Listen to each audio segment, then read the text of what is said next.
Greetings and salutations. Welcome to the one and only Man Down Podcast. Now I'm just playing. I knew you was gonna do something silly. I knew you was gonna do something silly. I should have Hey, been so for that. as soon as I said greetings, I said, here you go. I said I thought he was gonna be regular. I said, nah, he ain't gonna do it right now, but he did. Nah. All right. Yeah. That's all I had, man. What's happening, y'all, man? How y'all doing, man? Thank y'all for being out here early, waiting on us, man. We are on time as always. This is Full Panel Friday, and we have almost a full panel. What's No, we do got a full panel. It's full. I mean, we missing people, but it's still full. It's full, but it can be fuller. More fuller? Is that more fuller? Fuller house. Like it. So imagine this being a hamburger with all the fixings. You could always add bacon.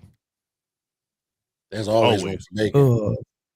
Swine. I don't know about no swine. All right. So for Melvin, you can always add avocado. Fuck. You definitely can't always add avocado. Yeah, sure. but I don't even like them probably do some watermelon. I don't eat avocado at all. Definitely always have watermelon on the side too, for sure. You can do that. We got a loaded show today, man. As y'all can see from the rundown, the things we'll be talking about. Also, man, hey Mel, you've been in your bag on these thumbnails, bro. You have been in your bag. He leveled up. He definitely leveled up on the thumbnails. This is a different level of petty, and it's a different level of graphic. He is. I don't know why his mind worked like this, though. By the way, I don't like it. I don't like it at all. What made you call Draymond Green Flavor Flav and put that man in the clock? Like, what made you do that? That's what I want to know. It's provocative. It gets the people going. Hey, that boy said, Steph, come get your clock, boo. Come get your clock, man. Draymond saving them. Hey, but nah, that time is up, though. That time is up. Dom, do you like my shirt? I love it. I thought you would. Absolutely love it. Yeah. Amazing. We really need to start merch, man. A merch line. $25.99, Dom. That's a good shirt. I mean, it's a true shirt. So if you order, it was true last night. For free shipping. Y'all don't see the small print. It said Captain Clutch Sports.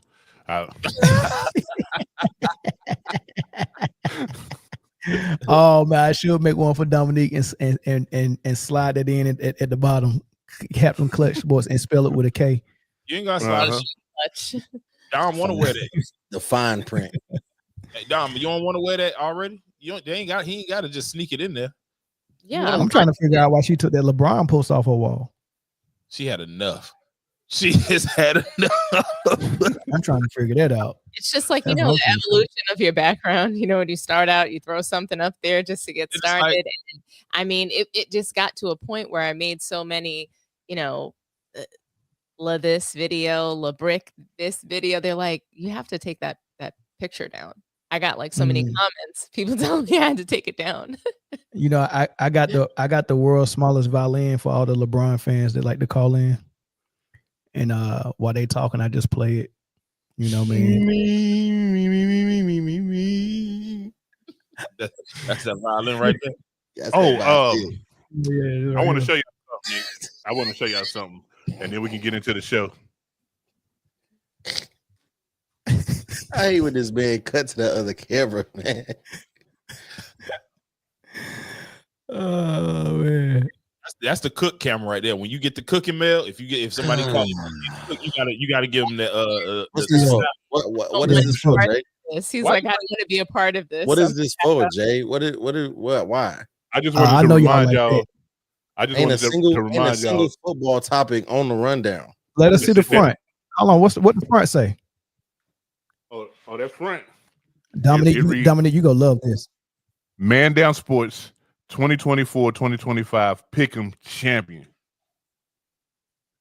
The great one. Side plate. But this is my favorite side plate right here. This is my favorite side plate. That the ultimate logo. I just ultimate logo. Yeah. We can't see it. Put it in the camera. We can't see it. There you go. Yeah, MDS, baby. Hey, but Bud tried to play you on that other logo though. You gotta tell Zoe about that on the offline. You gotta tell Zoe about that. Zoe got access to the email. He can see it. I ain't looked at it recently. I just think it's I funny was that talking- Jay gets to put up a belt, a championship belt for beating little old me. I didn't even watch the games. We was in that league too, though, Dom. Yeah, He it beat was, us. listen. You No, were it wasn't there. just you. No, it she wasn't just did. you. No, she did. You didn't even participate. Like that was just like the most absentee league. Honestly, your time in attendance was really poor, Zoe. Like you took yourself out. You Yeah, I and did. Corey and Eric. Zoe went from second place to last place in 3 weeks. Yes, I was like, you know, I said after I went from second to last, I was like, yeah. You know what it was? Honestly, once Mel started losing to my AI picks, he was like, I quit. He literally quit because he was losing to AI. I never quit. He's like, I watched. That's I never cheating. quit. I was giving it. He was That's cheating. You watch the games every week.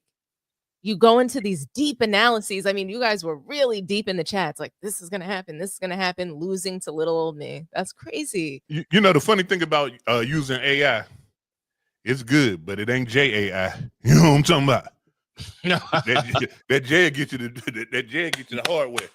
But I just wanted to remind everybody, man, that despite what y'all may think, I'm still the champ. Boy. Let's football season. Hey, Zoe, how you get to the members again? Oh, I got them up. If you ready for it. Britney's team won, by the way. Yeah. I just want to remind you guys that Britney's team did not win. Britney's team won the Super Bowl. The Super Bowl? Yeah, they definitely. They didn't have a Super Bowl this year. Nope, didn't have one. Oh yeah, they That's did. I remember. I remember. Shit, somebody didn't show up. Jay's That's Max. a damn sure. So.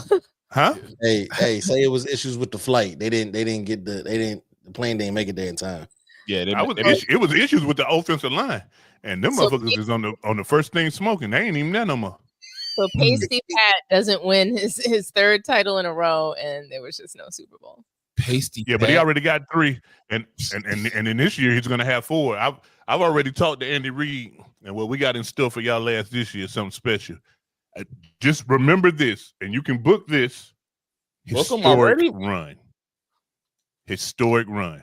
I'm not going to tell you what it means until the end of the season, but put a bookmark right there. Historic.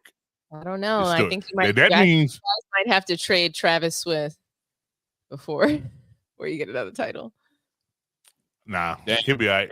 8-7 gone. Huh? Nah, 8-7. It took me a while to catch on to that. She said Travis Swift. Definitely did. She definitely said Travis Swift. I thought they broke up. Do they have any receivers? Oh man, what is Xavier Worthy, Rasheed Rice, and Hollywood Brown about to do to this league this year? They're gonna be the first team ever with 3 1,500-yard receivers. Speaking of receivers, somebody from the Kansas City Chiefs, not a player, received some tatas this summer. So, man, that's not what happened. They got some receivers, all right. That chick had 3 kids, man. That's breast milk. I didn't say how she received them. She just received some. That's I didn't say. Yeah, that's breast milk. I didn't say she wouldn't pay for them. They're going back down real soon. It's temporary. All right, let's get started. Let's shout out our members, man. For sure, man. We appreciate all the supporters, the guys who all our members. Some of them new. We got some new ones I see. Wizman Ballin is not new though. He been here off and on for a minute. We got Debo 4735, Torrance Hall, Savon Arnold, right hand Cam, Andrea Williams, L. Donald, Zerai Lyon, Simply Hot Takes, Pharrell Scott, Cliff Hill, Laker Nation, Mikey Brass, the Joker 687, Mary Lewis, 6'4 Slim, Big Al, Master Chief, Malachi Israel, Ashley H. It's Not That Serious, Keith Brazel, Big T, James Reed, Demetrius Day, Taco Master, Cedric Franklin, E. King, Steve Calvert, Unspoken Voices, Taco Master again, Ryan Walters, WW, Shay J, R. Bean, Jeffrey Guyot, and Shai Ryder, West Sider. We appreciate all the support. Thank you for tuning in once again. All the moderators, y'all get busy in the chat. You know what I'm saying? Get ready to for this awesome show we about to put on. Easy day, man. Can y'all hear me all right, man? My Wi-Fi going in and out, man. So at some point, y'all gonna have to back me up if y'all see me struggling. And let me know if y'all not hearing me on time, if it's a delay, because I might have to go reset the modem. But hit the like button, man. Welcome everybody that's coming from the Sports TL, the Man Down short clips and all of that. Welcome to Full Panel Friday, man. We're gonna have some fun, but I want to start with the first topic. Jeff Teague on his 520 podcast, they were having a conversation about SGA, Anthony Edwards, and he said something I didn't expect him to say, but I thought something similar to this. So it was shocking that that somebody actually said it. But he actually said that SGA and his style of play is saving the NBA from what it has been over the last 10 to 12 years. He said SGA and what he's able to do, winning MVP, playing so well on a bigger stage, everyone being able to see that. And then if he actually pulls this off and win a championship, it's going to solidify or at least validate what he does on the basketball court as far as play style. And it might save the NBA if people start copying. But this is how he spoke about it. When Gilgeous-Alexander played that, he was trying to go bar for bar with his cousin. So he turned up. And at some point, they should have said, we can't let you go to your cousin no more because he started getting fried. Yeah, Shout out to your cousin, but it got wicked. He started hitting with that fadeaway. I want to say something about SGA, though. I think SGA saved the NBA. Okay. And this is what I'm saying.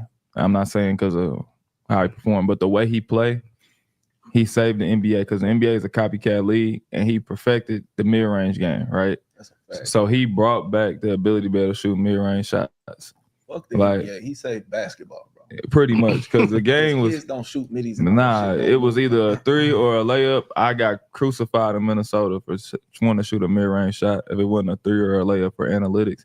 And him being the MVP and his go-to shot is a mid-range shot. Yeah. He literally just saved the NBA. Well, like Marcus said, basketball, because that is a shot that if you can perfect it, you always gonna get a good shot. Open, it's always a good shot. Defenses are made for you to take that shot, and he perfected it. And now it looks crazy because y'all let him get to his bread and butter, and he's scoring at will. But I don't understand why it ever took out the game. Most of the best players in the league got middies, bro. KD, Kawhi, CP. Niggas shoot middies, bro. Yeah, analytics. They try to analytics. The best niggas in the world have mid ranges. But you gotta think he made it acceptable again because, like you said, even though his game is very smooth, but he's not the most entertaining person. But if you watch basketball, you like, man, how is he so effective? And it's all based off his ability to get to the mid-range. Right. So now other people watching is like, you got to be a 3-level scorer if you're going to be a scorer on our squad, because we got to be able to get a good shot every time. See the difference between him and Ant-Man. Ant-Man can shoot mid-range shots, but his go-to thing is getting to the bucket or a 3, because that's what it was preached to them, right? But he's so skillful and so explosive. If he played in the mid-range area, like when they was double-teaming him, he'll get so many easy baskets. On the elbow, can't double team. So, is it any truth to the fact that because SGA is utilizing the mid range so much and not shooting the 3 as much as everyone else is that actually saving the NBA from itself? I'll let y'all lobby on that, but y'all let me know what y'all think. I think it definitely is bringing more attention to the glaring weakness that has been going on for a very long time, which is just like Jeff Teague said, dunks or threes. That was the standard. I think earlier in that same episode, or maybe later in that same episode, he mentioned that he got traded from Minnesota. Part of the reason he got traded is because he kept shooting mid-range jump shots. He kept shooting it. It was a part of his game, and analytics didn't agree with that.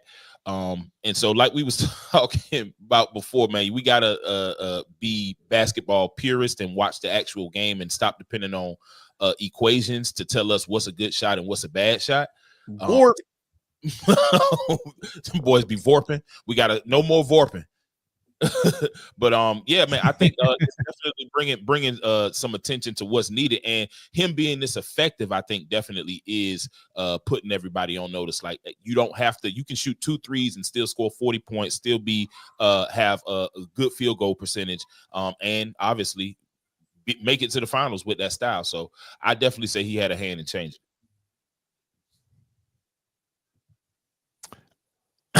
I believe it's too premature to say that.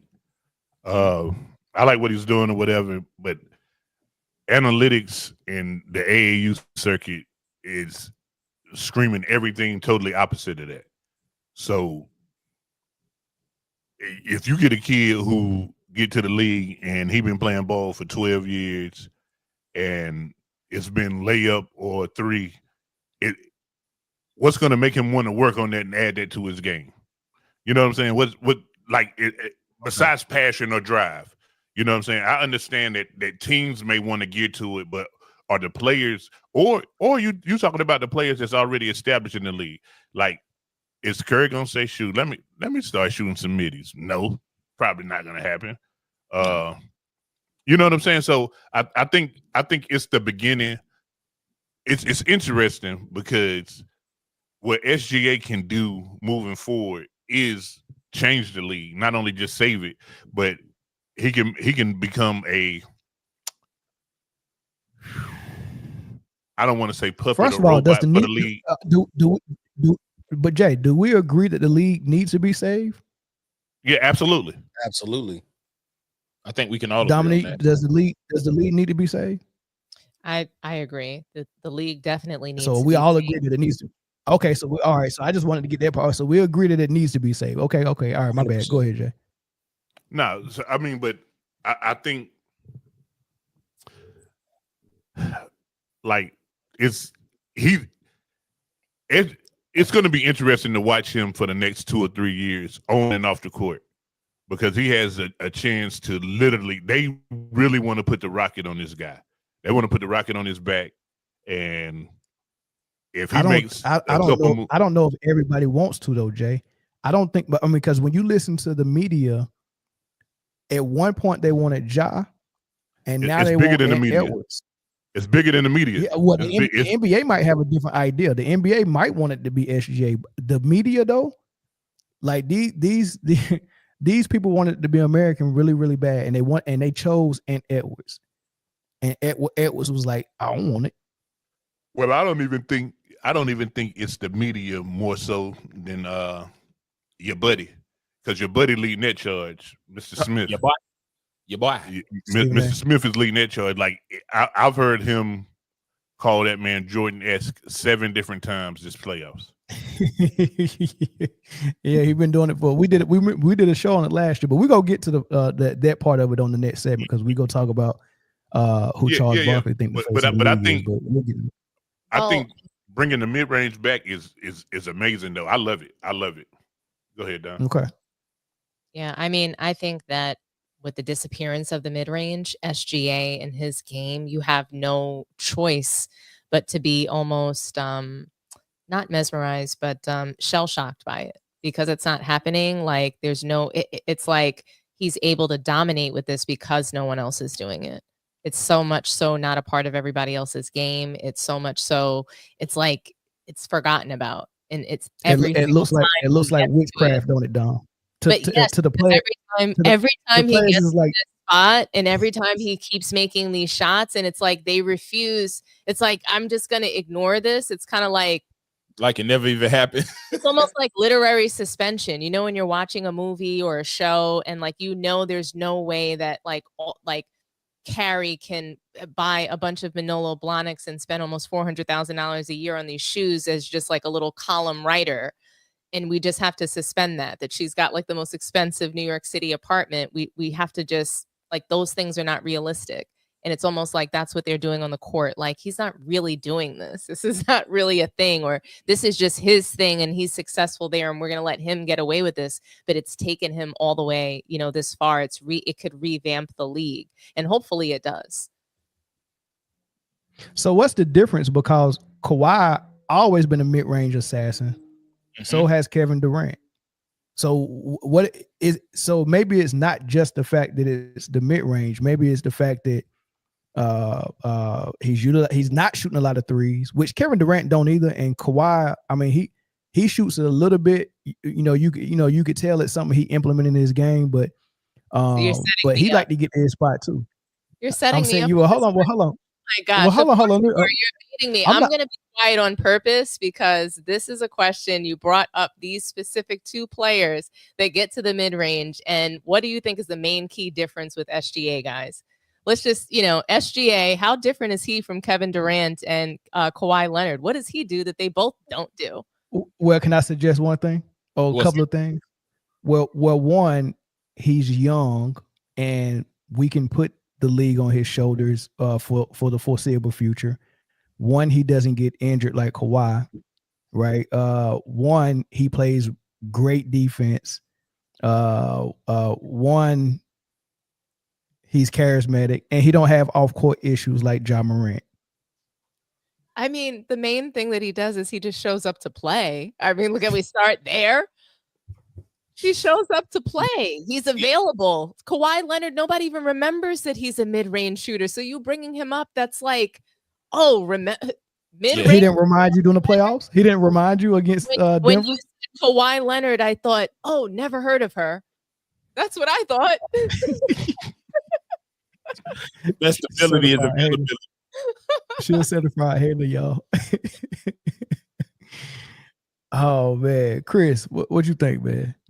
What's up, Siobhan? For sure, he has the potential to definitely save it, in my opinion, because you think about all the I think it was Zoe that was saying the AAU, like we watched that generation come up under the Curry era, pulling threes from wherever, not really getting to the cup or anything like that. And now that the Curry era is fizzling out, there needs to be a new model to follow, right? And now that this young guard is coming up with SGA, he's a model. Yeah, with SGA, and Ja Morant, right? Now it's giving the new era of AAU something else to look at, right? And then if you see that what SGA is doing is equating to a winning formula, winning basketball, right? At the root of every basketball player is still competitiveness. It's still the will to want to be at the top, the will to win. So if I see that this is what's equating to wins and this is what he's equating to accolades and being on top, I mean, we've seen SGA be at the top of, and to me, at the top of this game for the last 2 years, this past season and the season before, when he should have won MVP over Jokic, right? So to me, he's been at the top. He was the number 1 seed last year, number 1 seed this year. They improved on their record from last year to this year, and he's racking up the accolades all the way to the finals with the potential to win an NBA championship with this style of basketball. And the way that the AAU from the Curry era watching up, right? You either have a 3 or you can have some kind of finesse to get to the cup. But once you get blocked in that middle ground, your game is stagnant. SGA is showing these kids now that if you add the mid-range, which should have never left anyway, but we know what it was. But if you add this mid-range, now how are you gonna defend me? You got your wings. All right, I'm a drive and take you to the cup. You got a big man down there. I'm gonna pull the big man out, hit a 3. Or you can send whoever, and I'm gonna cook you in this mid-range, right? And he can do, and that's a 3-level score. That's a true 3-level score. You get what I'm saying? And so now you start seeing that, and that equates to winning. And now the kids are gonna be like, oh, I want to be like that now. I want to be like SGA now. And then when that new era comes up, when SGA is and the new guard is starting to move on, and these kids that are following the model now come in, now we get back to what was real basketball. And you know who you got to thank? You know who you got to thank for that? There's one person y'all got to thank for that. Who was that? John Calipari, yo. John Calipari. Nope. Dribble drive. Because that man, he was part of the old guard. Like, you know what I'm saying? He wasn't letting you just come to Kentucky and run just straight and roll. Yeah, hell no. You had to run a real offense. And learning under that, like sitting under him and learning and working on your game, and then taking those things and then seeing that there's a big gap, a gaping hole for that in the league.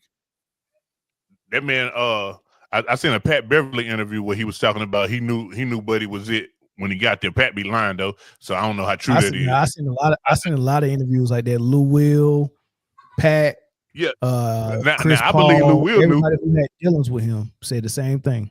Yeah, I seen but another. Pat be lying. Pat be lying though. Pat be lying. He be capping. But I seen something. I seen something the other day too. It was like Chris Paul being SGA's vet and Pat Bev being Anthony Edwards' vet has shown the difference in the two's path of growth. And it was like, that's yoga though. I mean, that's Dao Singh from Street Fighter. But it's something to think about, because like, you know, how much? I mean, not really, because Pat Bev was with Anthony Edwards 1 year.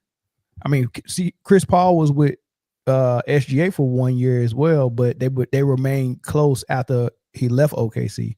Mm-hmm. Chris Paul, I don't think Pat Bev, I don't think he's mentoring Edwards like that at all. And furthermore, Pat Bev had SGA before he had Edwards with the Clippers. Yeah, with the Clippers before he went to T-Wolves. Something Jay said that I thought was a good point.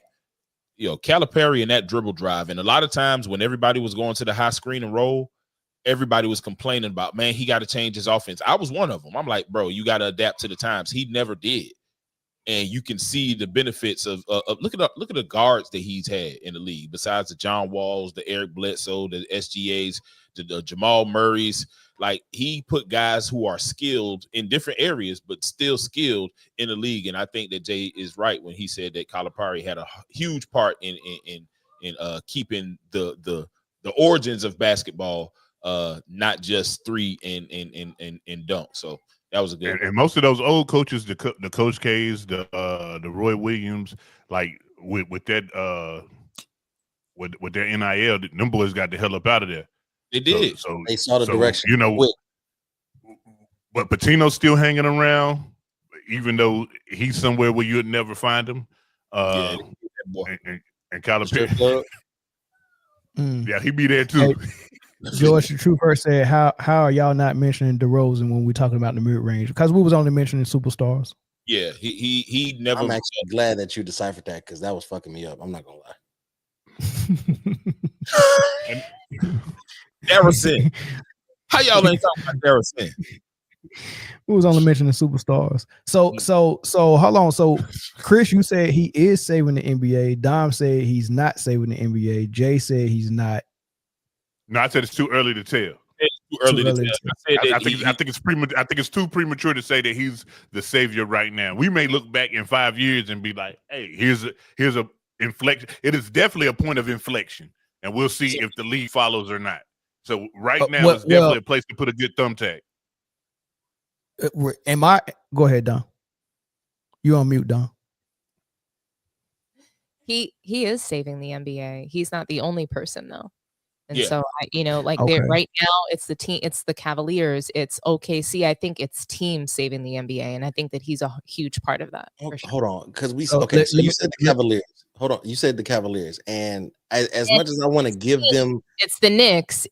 I'm just saying, it's all these teams this year that we saw play really, really great basketball. And I mean, and I'm sure we'll talk about the Cavaliers in our last topic, but like.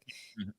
You know, it's all those teams that were playing really good basketball. I mean, I even think, Boston was a part of that. And in times they were playing a lot of great defense. They showed us some really horrible games, all those 3-point shots. But like there were even Timberwolves, they were defending. I mean, even the Warriors, like we saw them come back later in the season and kind of turn their season around, playing great defense and inside and out ball. So I just think it's a collection.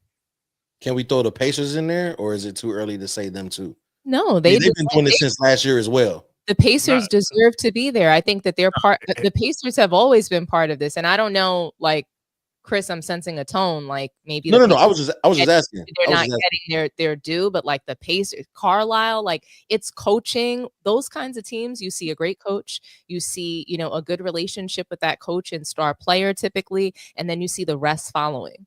And so all of those kinds of teams that are set up that way, playing great team basketball, that's what's saving the league right now. I don't think it's one person in particular. I just think it's a mindset. Look at the way the Knicks are. They're all just like, everybody's doing a job, and it's not just one person bullying, controlling, using a star power. Look at how SGA delivered his MVP speech. It's all about his team. It's all about the organization. Everything that everybody, in the sphere has helped him to accomplish this. So that's what I attribute it to. It's really a mindset. That's fair. So I lean more toward what Dom is saying is a collective, right? But I differ a little bit, because I do think it's one person in charge of this. I think it's Joe Dumars. And I think this is something that he convinced Adam Silver that was necessary to do. And this was the last thing he did on his way out from his front office job to go and babysit Zion in New Orleans, right? So he spoke about it on BJ Armstrong's Hoop Genius podcast. And I think what we're seeing is the NBA is making a pivot to go in a different direction, and they're looking for teams and players that's going to be the examples for that new direction. And SGA is one of the players, and OKC is one of the teams. So everything of what all of y'all said, mostly of what Dominque said, with the caveat that Joe Dumars is the person that spearheaded it from the front office. We got a call on the line. Carlo, can you hear us? Yes, I can hear you. Can you hear me? Yeah, good. What's up, man? What's your thoughts? Is SGA saving the NBA from itself, or is it something else? Yes, but the problem is people have to get over this thing of him being in a small market team, and we don't want to see OKC play. But yes, when it comes to his style of play, yes, and we have to get over the flopping issue. What Shai is actually doing, when you look at his game, go back to game 1 in Minnesota, or should I say with the Minnesota series. In game 1, they went on an 8-0 run. What Shai did was like, okay, look, they're going on a run. Let me try to draw a foul to stop their momentum. It knocks teams off of having these great runs. So sometimes you can disturb players' games, or should I say teams' game, when they're in a run. So that's what she does. I mean, they may call it flopping, whatever you want to call it, merchant, but he's smart. He's using his mindset in order to get an advantage on the team, whether people like it or not. And also, his style of play is why I'm able to watch the game, because I get tired of looking at the three-point line all the time, looking at people shooting threes all day. LeBron and Steph have really ruined NBA, to be honest with you. I'm sorry. That's the way I feel. Interesting. Interesting. Thanks for the call, man. We go respond to that while you're offline. Thanks. Definitely. Yep. What y'all thoughts?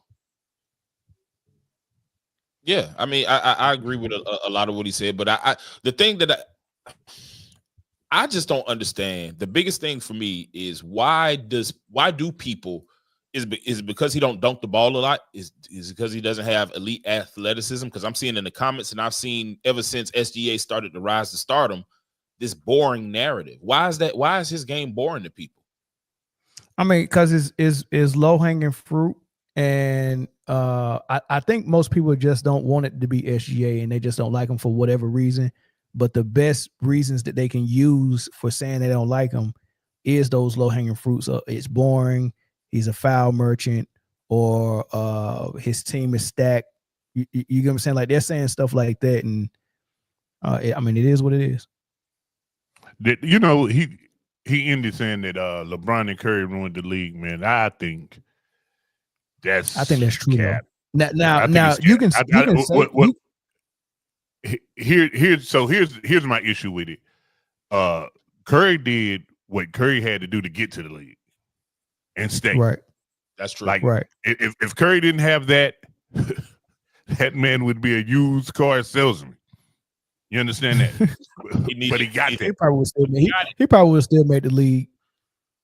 He has that, and he worked on that. He had to give himself something. Yeah, he had to give himself something that no one else had, and he did. And everybody else is like, shoot, if it worked for him, Harden said, shit, right. I got 9 threes I can shoot a game too. So they ruined the league indirectly. Well, on Curry's case, it was an indirect. It ain't nothing. What else was he supposed to do other than go out there and play his game, right? So it wasn't him that ruined it. It was the people that tried to copy them and analytics taking over and space and pace and all of that ruined the league. Right, but that's not the only thing that ruined the league. Debate shows ruined it. Stephen A. Smith ruined it. Yep. Skip Bayless ruined it. Super Team era. It was so many things that went into it. Adam Silver, like, there's enough blame on this blame pile to go around for real. I was about to say most of what happened to ruin the league happened outside of an arena, outside of a basketball court. It didn't happen on the court. These decisions are made up high. You know what I'm saying? To me, the start of the ruin of the league started with Mike D'Antoni. I'm not gonna play no defense. I'm gonna get up as many shots as I can. Dude, that's when it started, in my opinion. That's a point where I have a thumbtack. Daryl Morey. Yep.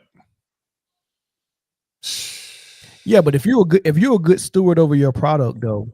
Like you got a responsibility as a NBA front office to say we can foresee that that's going to be a problem for what we're trying to present as a league. So we're not going to reward that. So you didn't have to go and give Nash 2 MVPs in a row for not playing no defense and running around and getting 14 points and 10 assists a game. But Mel, you gave him 2 MVPs for it. Scoring is up in the NFL, in baseball, in hockey. Scoring is up in everything except for golf because you want it to be down. Like, offense is selling tickets around. Like, the bottom line is the bottom line, bro. The NBA had to put offense up too. Like, everybody, scoring's up across every sport. So, maybe soccer, I don't know. Like, scoring is just up, bro. That's just what it is. They're taking defense out of everything.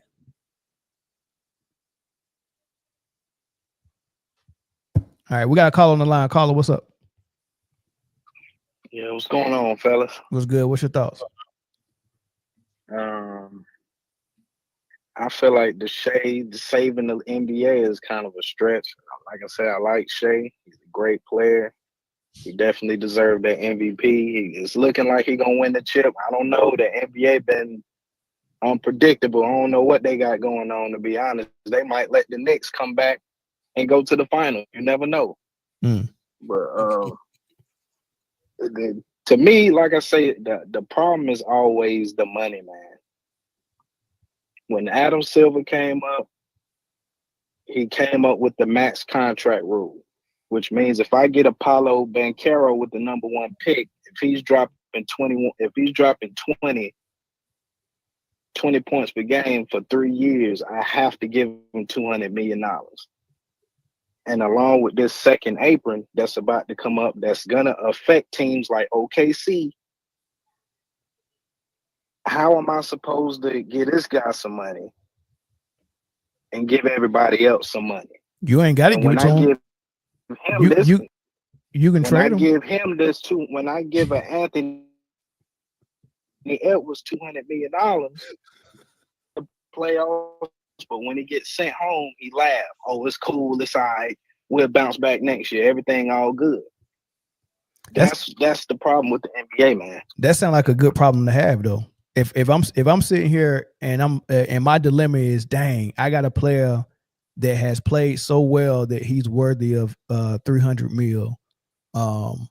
What am I gonna do? Am I gonna pay him or am I gonna trade him? That's a good problem to have. Versus an owner that has a squad who ain't got a player like that. So I don't see that as a problem. He paid a dude $300 million and he ain't worth it. He ain't worth it. That's the worst part right there. Giving the dude who that $300 million and he averaging 15 a game on 30% shooting. Okay, so how are teams like Magic that are right there in terms of really being a competitive team? If Banchero's getting 200, France Wagner is getting 200. How are they supposed to take that next step if they can't give out no more money? Win ball games. The league is trying to reform to building teams through the draft. They want free agency not to be a big splash anymore. They want it to just, they 1 or 2 players switch teams or whatever, but they don't want people building their roster through free agency. And I get it.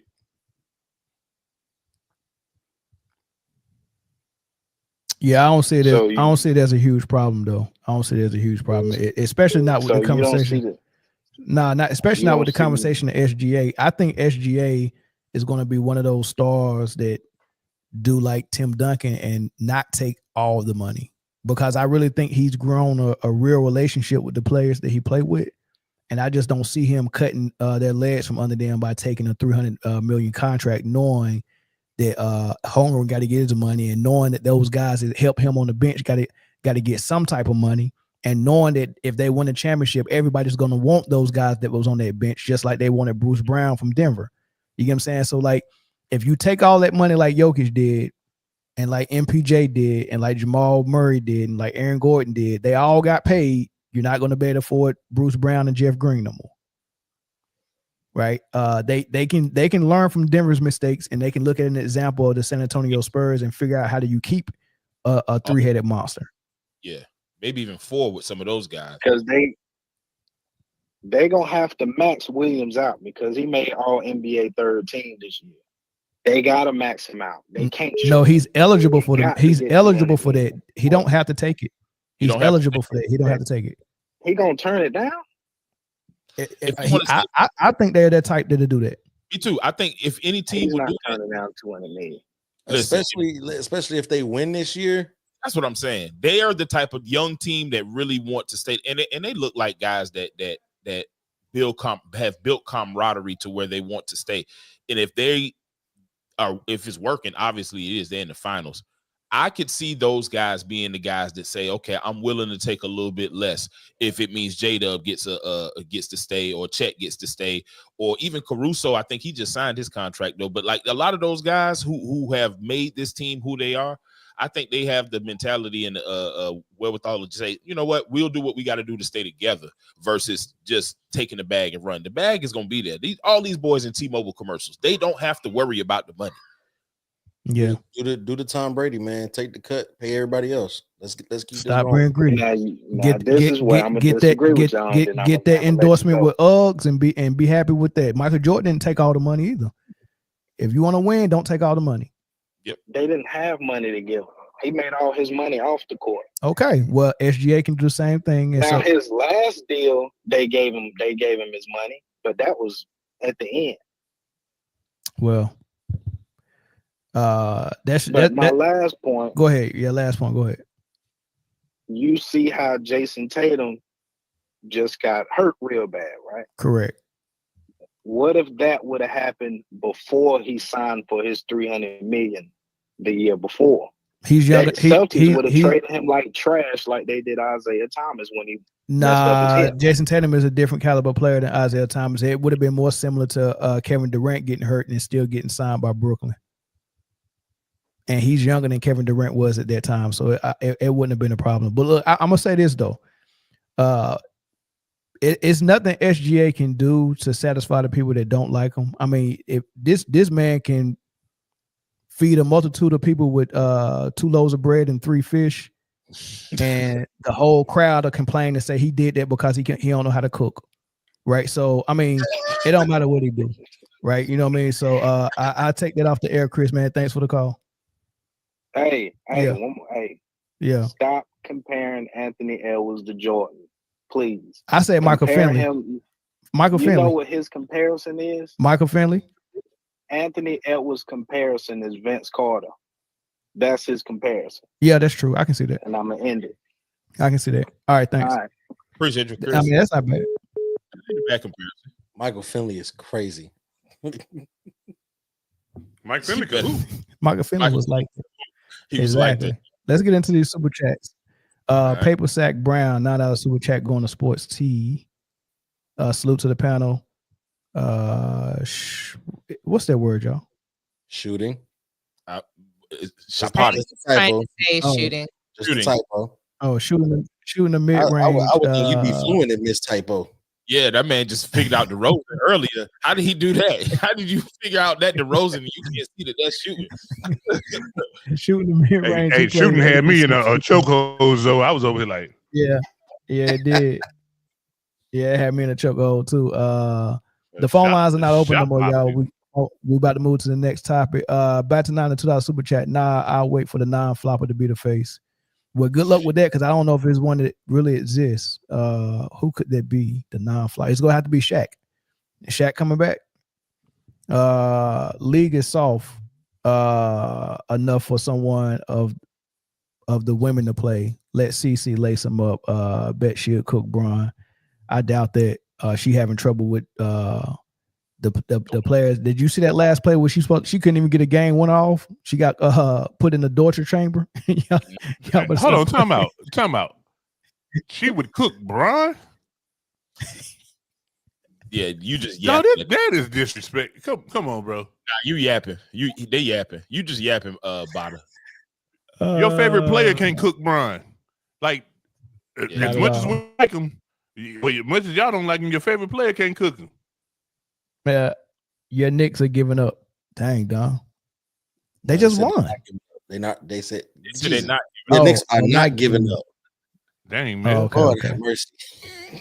Mega flagrant flop rule. One free throw. Flagrant They flop. did. That's interesting. There's already. It is a rule. It just don't get called. Yeah. It just doesn't get called. They was calling them early in the season and then they stopped. Mm-hmm. As much as I like Shai, I do believe that the refs love the guy even more than the fans. Oh well, they said that about Jordan too. As though I'm maybe you gotta take that down, bro. You gotta take the number down or they're gonna keep calling. Hey, so I'm gonna tell you something weird. And this is the weirdest thing. Anytime I see Shai name on print, in my head, say Shai. I say Shai. But your name, I know where you going. You know how disrespectful that is, bro. I know where you going. If I say that, I could be your one and only. Listen, I get pissed off when somebody calls me Ja. Yeah. Oh, Ja. But I see the AI and I be like, I know this A. Like, if anybody knows that's the long A sound, it should be you. If there's one human that knows that, it's me. But in my head, every time I see it, I'd be like, yeah. I'd be like, that's not that man's name. So, man, I want to apologize to him, man. I should be better than that. Sorry, Shai. If I say that, this man said he don't play D. He played D only at Diddy's house, allegedly. Jeez. Whoa. How do you play D at Diddy's house, though? How do you play it? Like a banjo? Hey, Neymar is a good player. Comparison. Y'all. I don't think there's no D being played at Diddy house. Are y'all gonna let Mel get away with what he just said? Well, I was listening to Jay. He said, "How do you play D? Like a banjo?" What's wrong with this man? What? Sir. What? What's wrong with this man? So that's flagrant. That's a flagrant foul. What are you talking about? This man is anyway. And like a it's banjo better than a flute. Ridiculous. All right, yeah. Let me get these graphics up. Hold on. Are we ready to move? Yeah, we can move. SGA can't save the league by himself because of the percent of the pure American basketball fans are low. Interesting. Well, he's Canadian, so that helps. Just a little I mean, they're the 51st state though, so I think we good. I mean, because this time next year, Canada Guam was part the of 51st state. Yo, Canada be a big ass state. Yo. Nobody's thinking about the functionality of that. Yeah, like they have providences than a motherfucker. But the leader of the country though, getting up there doing a speech and just talk like, oh yeah, and y'all should be the 51st state. Like, just to come out and say that, like, dude, that is insane. Like, that's like if I just get up there and just say and Megan Good is my second wife, and just keep talking like ain't nothing happened, and Megan's like, what did that come from? Like, I just can't claim something like that that's already taken. Like, she's already married. And don't forget what your first wife would say. Yeah, right. Which is a dog Wiz might have a problem. yeah. Meg's the second wife. Moving on. Yeah, it ain't Meg you got to worry about. You ain't got to worry about Meg. Oh man. All right, we go stay on the topic of SGA just a tad. This is not quite a SGA topic. This is just really a NBA topic, right? And Charles Barkley was discussing, well, y'all need to end that Anthony Edwards face of the league conversation right now. And he named his 3 guys who he thought the face of the league was. Going back, I was concerned about Gilgeous-Alexander because the way Coach Finch treated him in Game 2, I was a little concerned where his confidence level was going to be. But it's not his fault because he was playing well. But this is a really, really good. Listen, I told you guys 3 weeks ago. This is the Oklahoma City Invitational. Whoever they come out the East, they're gonna beat the hell out of them. Beat the hell out of them. The Oklahoma City Thunder are gonna win the championship. And anybody want to bet me any amount of money, come to my damn house because I can afford it. OKC is the best team in the NBA. I've been telling y'all that for 2 months. Hey, ESPN, I love you guys. Don't try to make Anthony Edwards the face of the NBA. The face of the NBA is Shai Gilgeous-Alexander, Joker, and Giannis. You can't give it to people. They have to take it. And Shai Gilgeous-Alexander is taking it. And later tonight on Going Inside, we will give you Charles' home address if you care to bet with him. Hey, you get through that damn gate. Good luck to you. SGA, Giannis, and Jokic. First of all, is there such thing as 3 faces of the NBA? Number 1. Number 2. Yeah. Do you agree with those names? There was a time where the league had 2 faces. It was Magic and Bird. Why not 3? Okay. There you go. All right. Why not 3? Do I agree with those names? Defaultly, yes. What you mean? Just because they've been yeah. So if you take away the old guard, the only people with rings is them 2, and now SGA about to get 1. If we're doing 3 faces, I don't think Giannis and Jokic can be up there. They got rings. Who else got rings that's not part of the old guard? Qualify you for face of the league?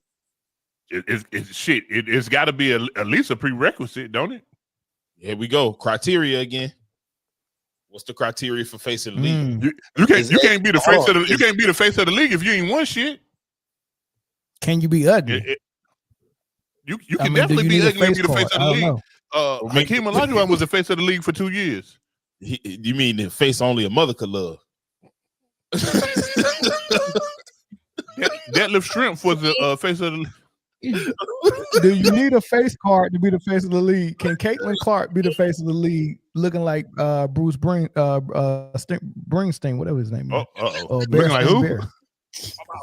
The WNBA and the WNBA and the fans promoted Caitlin Clark to being the face of the league. There's nothing we could no matter what we think the face of the league should look like, she is like that. That is the face of the WNBA. It definitely should not look like Screech.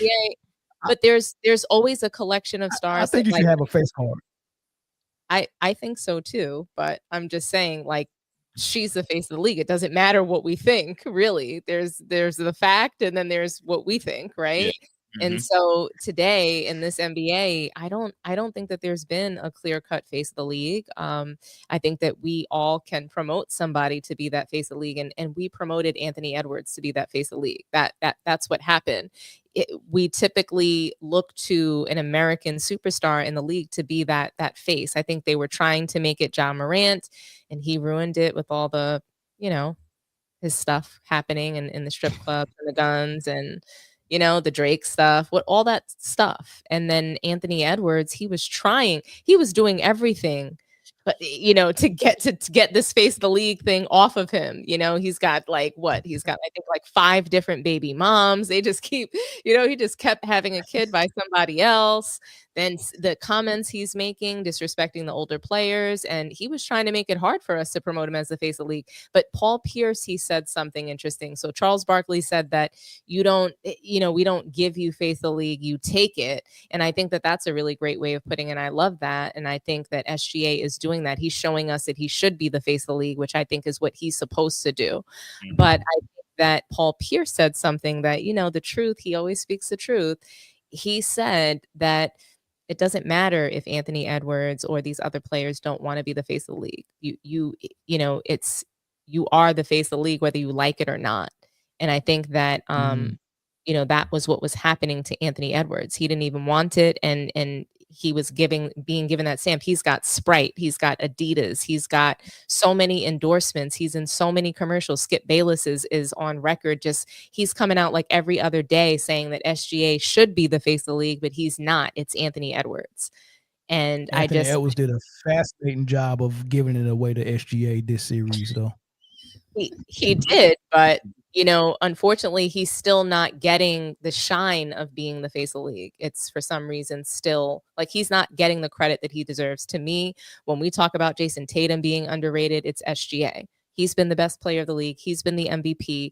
And all that the media has done is talk down on him, say why he doesn't deserve, whether it's MVP, why Jokic should really be the real MVP, and all these things. So I just think that they talked down on Tatum last year, and they won't let Tatum emerge as anything, or where he's at. They won't let him get to the top 3 status. And his numbers look eerily similar to SGA's last year with SGA numbers this year, except he averaged more rebounds.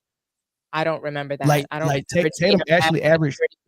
Tatum averaged in the playoffs. Tatum averaged 30 points, 10 rebounds, 5 assists. But SGA did that for the season, so let's not forget. He's never averaged 10 rebounds. 30. No, Tatum averaged 10 rebounds. Tatum played power forward last year. Well, and they're 2 different positions, but SGA averaged 30 points. I think he averaged 34 points last season, or was it 34 this season? 34 this year. I don't think he have similar stats. Tatum was around 25 points, and I know he's got a Jaylen Brown on his team. Different story, but again, no. I'm talking about the playoff run. The playoff run. Last year's playoff run. Their numbers. The SGA is 31 points. Tatum is 30. SGA is 5 rebounds, Tatum is 10 rebounds, and then SGA is 6 assists and Tatum is 5 assists. I mean, look at SGA and look at Tatum. Who's more boring? It's like the battle of the borings for the media and the NBA fans. SGA. No, seriously, SGA is so humble. He comes out, he says all the right things post game. He loves his team members. He loves everybody. He doesn't really have too much of a bad word to say. Tatum literally comes out to the media and cries, "You guys won't pick me.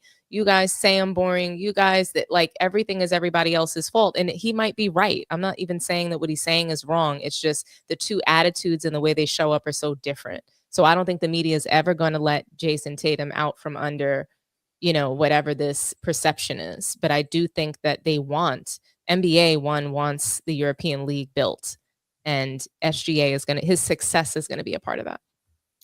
Don't you think they pivoted away from that European idea now that they're bringing defense and physical play back?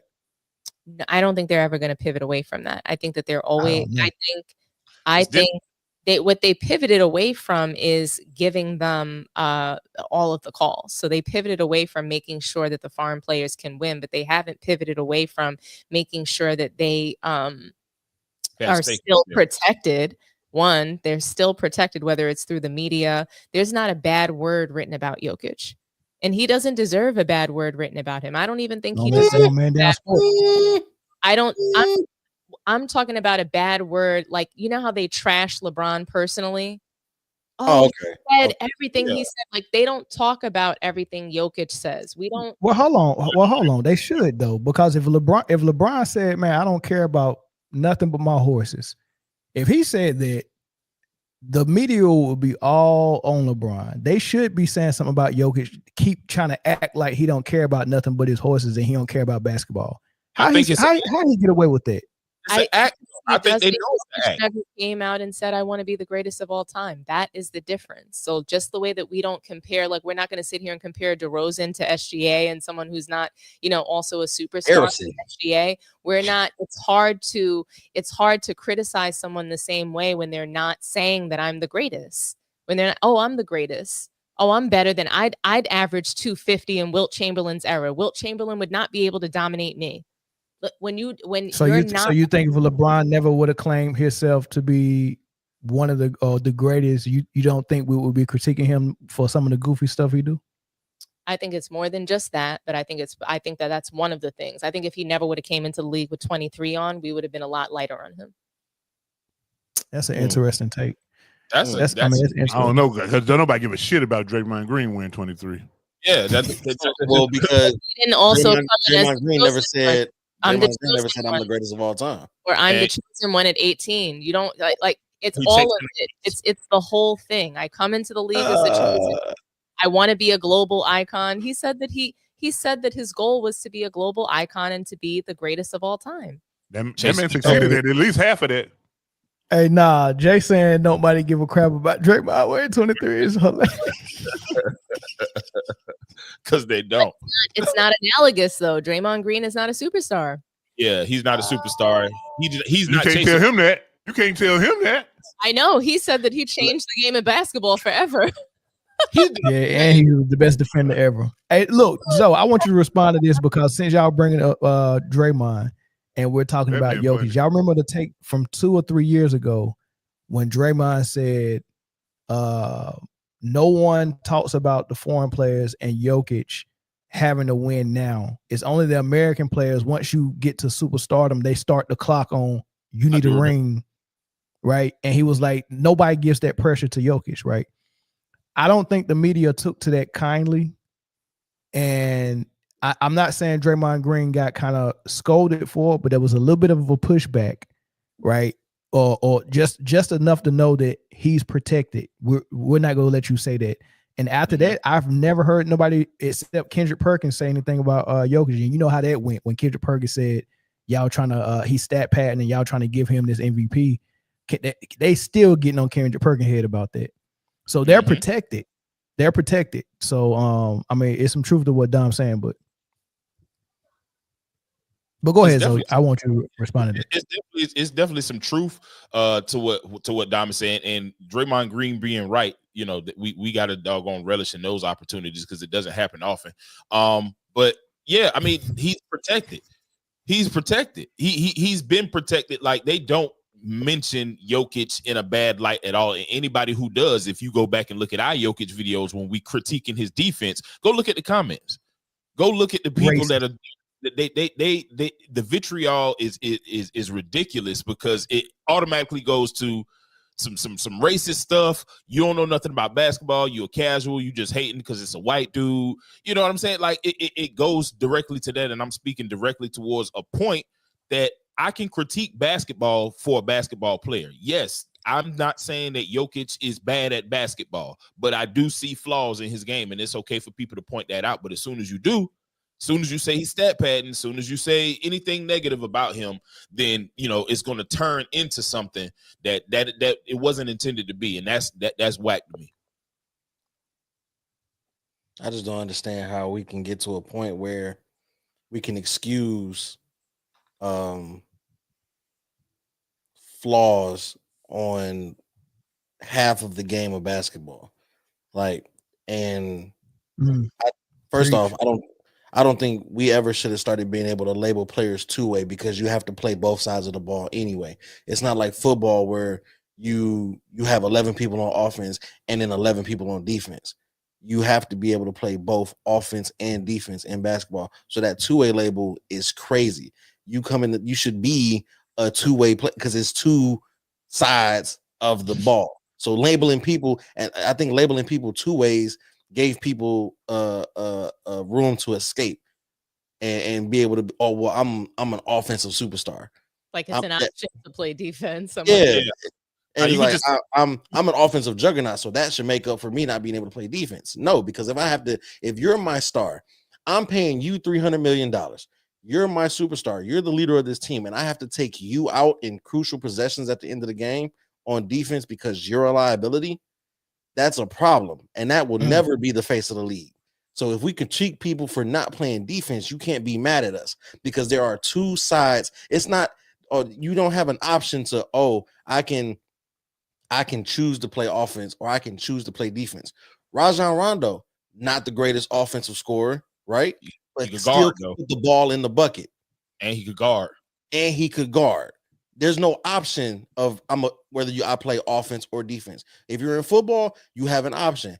I'm gonna go play wide receiver or I'm gonna go play corner. I'm gonna play running back or I'm gonna play linebacker. I'm gonna play O-line or I'm gonna play D-line. And even still, you got people like Travis Hunter who can play both sides of the ball, but that's rare. That's rare. That's a rarity. That's what we can call a two-way player. People always want to talk about the supporting cast of SGA and act like Michael Porter Jr. was not the number one player coming out of high school, just like Chet, and acting like Jamal Murray wasn't a Calipari recruit that walked straight to Kentucky and started and was a one and done, I think. And then Aaron Gordon wasn't just all over the place. I mean, like that, like Aaron Denver Gordon is low key stacked. Were great players. Like, they were amazing players before coming into the NBA. Yeah, they still are really good players. Michael Porter Jr., I don't even think he's fully unlocked on that team. He's not. Nobody is. Nobody can be. Because he's playing a brand of basketball that doesn't fit the game that he has. Facts. He could easily be a number 2 on another team. Honestly, it's just like what happened to Dwayne Wade when LeBron James came to the Miami Heat. We just saw his game dwindle away. Yeah, but his knees dwindled away a little bit. So, well, he was still good when he first took that first step back, and then I want to say year 3 is when he would have to drain his knees before every game. Well, not before, but after every game. It was either before or after. He was draining his knees constantly. He was working so hard from putting LeBron, over his LeBron. Yeah. Hey, but listen. What do you think LeBron was thinking when he seen his co-star getting his knees drained every game and was having a load mandatory and he knew his contract was coming up? What do you think LeBron was? He would look over and be like, I got yeah, y'all seen that LeBron meme? Every time he get to glance at somebody like this, every time he get to looking like this, you know what time it is. Either I gotta go or you gotta go. Aaron Pat Riley said he couldn't have cookies on the plane no more. Oh yeah. I gotta go or they gotta go. Oh man. Do we got enough time for 2 calls to see who the face of the league is according to the audience? Nope. One call. If you're going, call. 2 calls. 2 calls. One call. It's about to get toxic. It's about to get nuclear waste toxic. Because we're gonna keep it real short. I got it. Watch this. Hey, caller, you on the line? Ain't nobody call yet. Don't worry about it. Hold on. That was a practice run. Oh, you ready though? You ready? Yeah, that's it.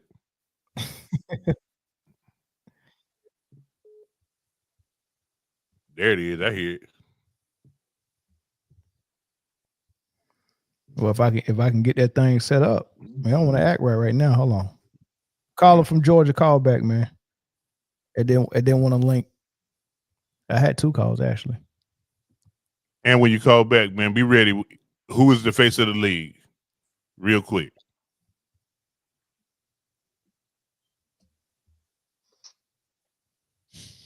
Yo, the comments.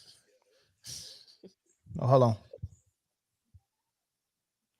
A plain simple. Thank you for subscribing. Appreciate you. I want to put "and" in between plain and simple. Like, you know what I mean? It should be, but yeah, maybe not. Do you plain simple?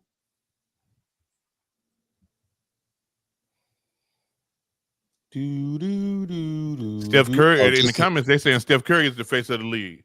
That man ain't even the face of Oakland. Just in case I didn't see the text I sent out earlier, I renewed the Pick'em League, so everybody should have got the emails. Go ahead and join back up and everything. We're gonna run that back. Yeah. Oh, there ain't gonna be no phone calls then, because this I like the yeah. Like when people say back, I like to add to and then back again. So we're gonna run that shit back to bike. Yeah, absolutely. Nah, you out of there, Bucko. Would you like to make a wager? Here we go. Already, them boys just in OTAs. Hey, if we gonna take phone calls, it's gonna have to be on one of y'all lines because this thing don't want to link back. Oh, up it's to not like the we ain't taking roadcast. phone calls then. I'm here and ready. Well, hey. But Jason, yeah, Chris' answer is much better. Sound like we ain't I mean, Chris' answer is much I better. want to see how quick you said you was gonna be quick. I want to see this. I'm here and ready. That's not my number either. I don't know the number, but I know it ain't that. There you go. Boom, Yeah, there you go. Hey, number on screen. The number's on screen. Huh? Who number is that? You can put up mine if you want. Oh, okay. Oh yeah, I see yours at the bottom too. Yeah. You Jay know said he was ready up on there. Mine ain't never gonna pick that up. Yeah, call the number on screen because what'd you say, Don? I'll take the calls. 2-phone Dom gonna take the calls. Cool. Don't worry, Chris. I'll do a good job. Boom. There you go. Call in, guys. Talk to us nice. Oh, yeah. There it is. Steph draws the most views, but he's not the face. Ignorance. Wow, that's how you really feel? We have our first caller. Shut your ass up. Unknown caller. That man block this number. You gonna answer it? Thanks for calling Man Hello? Mountain Sports. Talk to us nice. Yeah, man, I just wanted to call in on this face of the league thing. All right. Me personally, right now, I think your best bet is Jason Tatum. Not only his name isn't in any garbage. You know what I'm saying? He got to play to show for himself. And I mean, he's pretty much begging the media, hey, man, let me, he wants to take it. You know, all these other guys, Anthony Edwards, he's saying he doesn't want to do it. Zion Williamson, he just got put in the news for his, for the accusations. For his situation. Patreon. Allegedly. Yup. Allegedly. Allegedly. Accusations. And then, Ja Morant, he already messed himself off with all them guns and stuff. So not allegedly, factually. Oh yeah, you already know. Okay, in the strip club and everything. So I would think you make Jason Tatum the face, but I guess he doesn't have aura. You know what I mean? He's corny. When he did he's taking other players' celebrations and stuff. So it's not registering well with the fans. But I mean, if you're begging for an American player, you need to make it Jason Tatum. But if not, you need to just get with it and understand, hey, the American players, they're not the same American players as yesteryear. And I think that's really it's really frustrating a lot of these former NBA players that you see on these podcasts nowadays. I'm with you. What do you guys think? I mean, I have Jalen Brunson for face of the league. I got SGA. I don't know how many. Davis. Captain. I ain't mad at Zion Williamson. Make him the face of the league and turn the league into a cookout. Well, turn the league into you make Zion the league. You make Zion the face of the league, man. You make Zion the face of the league. We ain't gonna have no league. Facts. Hey, just get rid of prize picks. Get rid of underdog and prize picks. They won't be the sponsor, but it'll be Patty Pies and freaking a gumbo mix.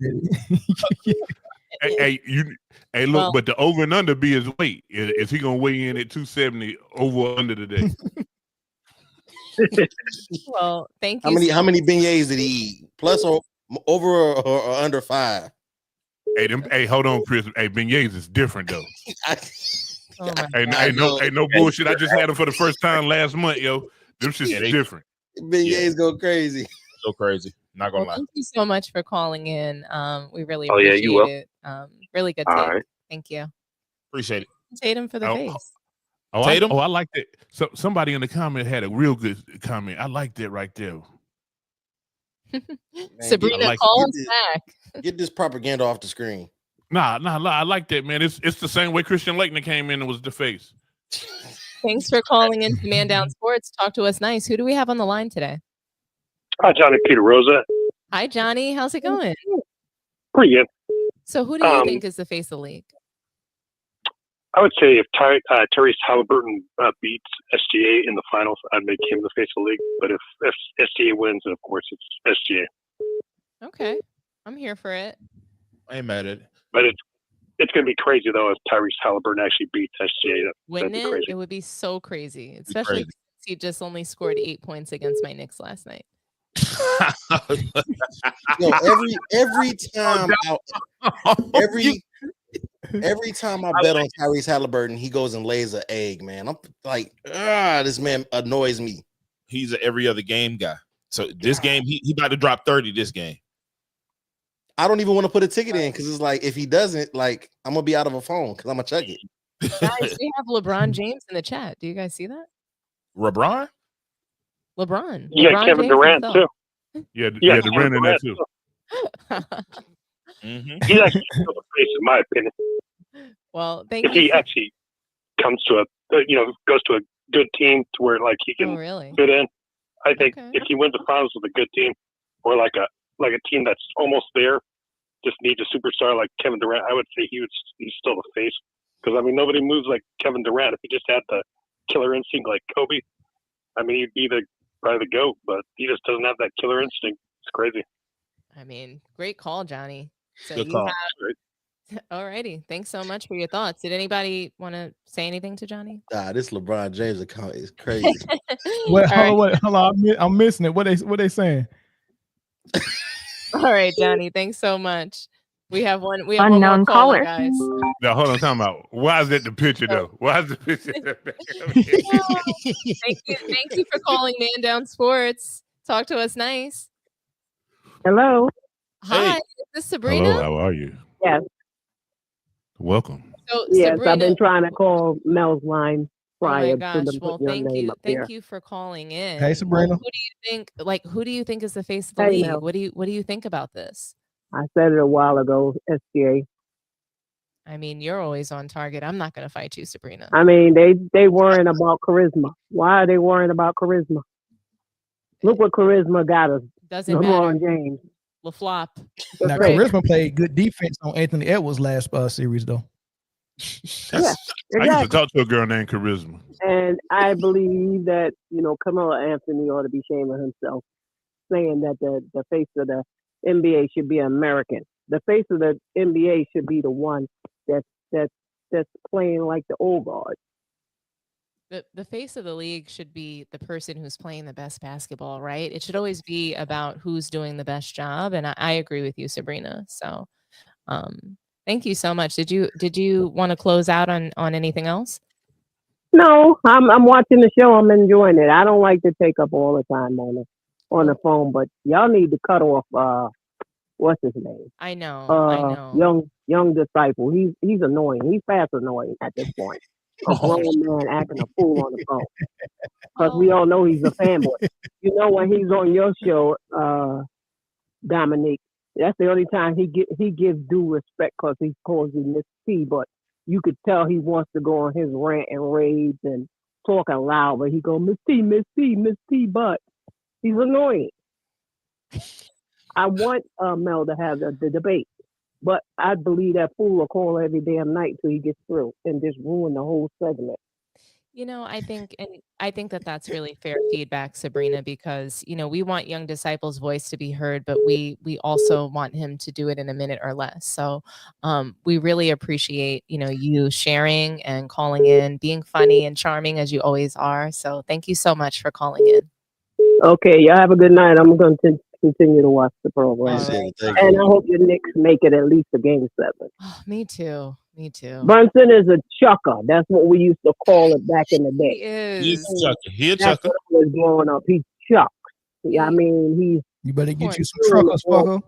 He's giving him to air out the basketball. I know. And Thibodeau was allowing him to do it. And when he does that, he takes the offense out of rhythm.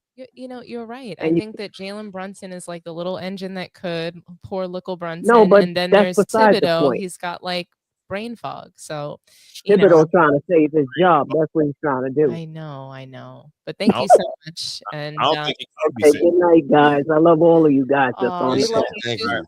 Appreciate you. And we love you Always more. love. Hopefully, y'all have something to say on the Sundays panel with Angry Old Hoops and Rant and Rave. We'll see. Thank you so much. Rant and Rave. Yeah, we love those guys. Alrighty, thank you so much. Okay, night, guys. Good night. Good night. Thank you. All right, guys, you guys ready to roll? Yeah, that was Phone too lines are early. now closed. Thank you guys for calling. Yo, Man, y'all shout out killed to it. Y'all Kevin killed it. Durant and LeBron James in the chat. Shout out. Shout out. Or shout out Two to whoever legends in had the that house. kind of time to make those accounts, bro. Like, bro. Did y'all see the picture on the LeBron James? Yo, that- Yes. Yes. I was trying to keep everything put together, but it was a lot going on. It was a lot going on. Bro, that Man. picture is ridiculous, bro. And, Well, and, these and people shout out funny. shout out to the guys in the chat holding them accountable, making them become members, man. Pay that ticket, man. Y'all got it. Yeah. But somebody said was asking that man about them Diddy parties. Yeah, they definitely did. Well, you're a member of Clutch Sports, so you might have. Hey,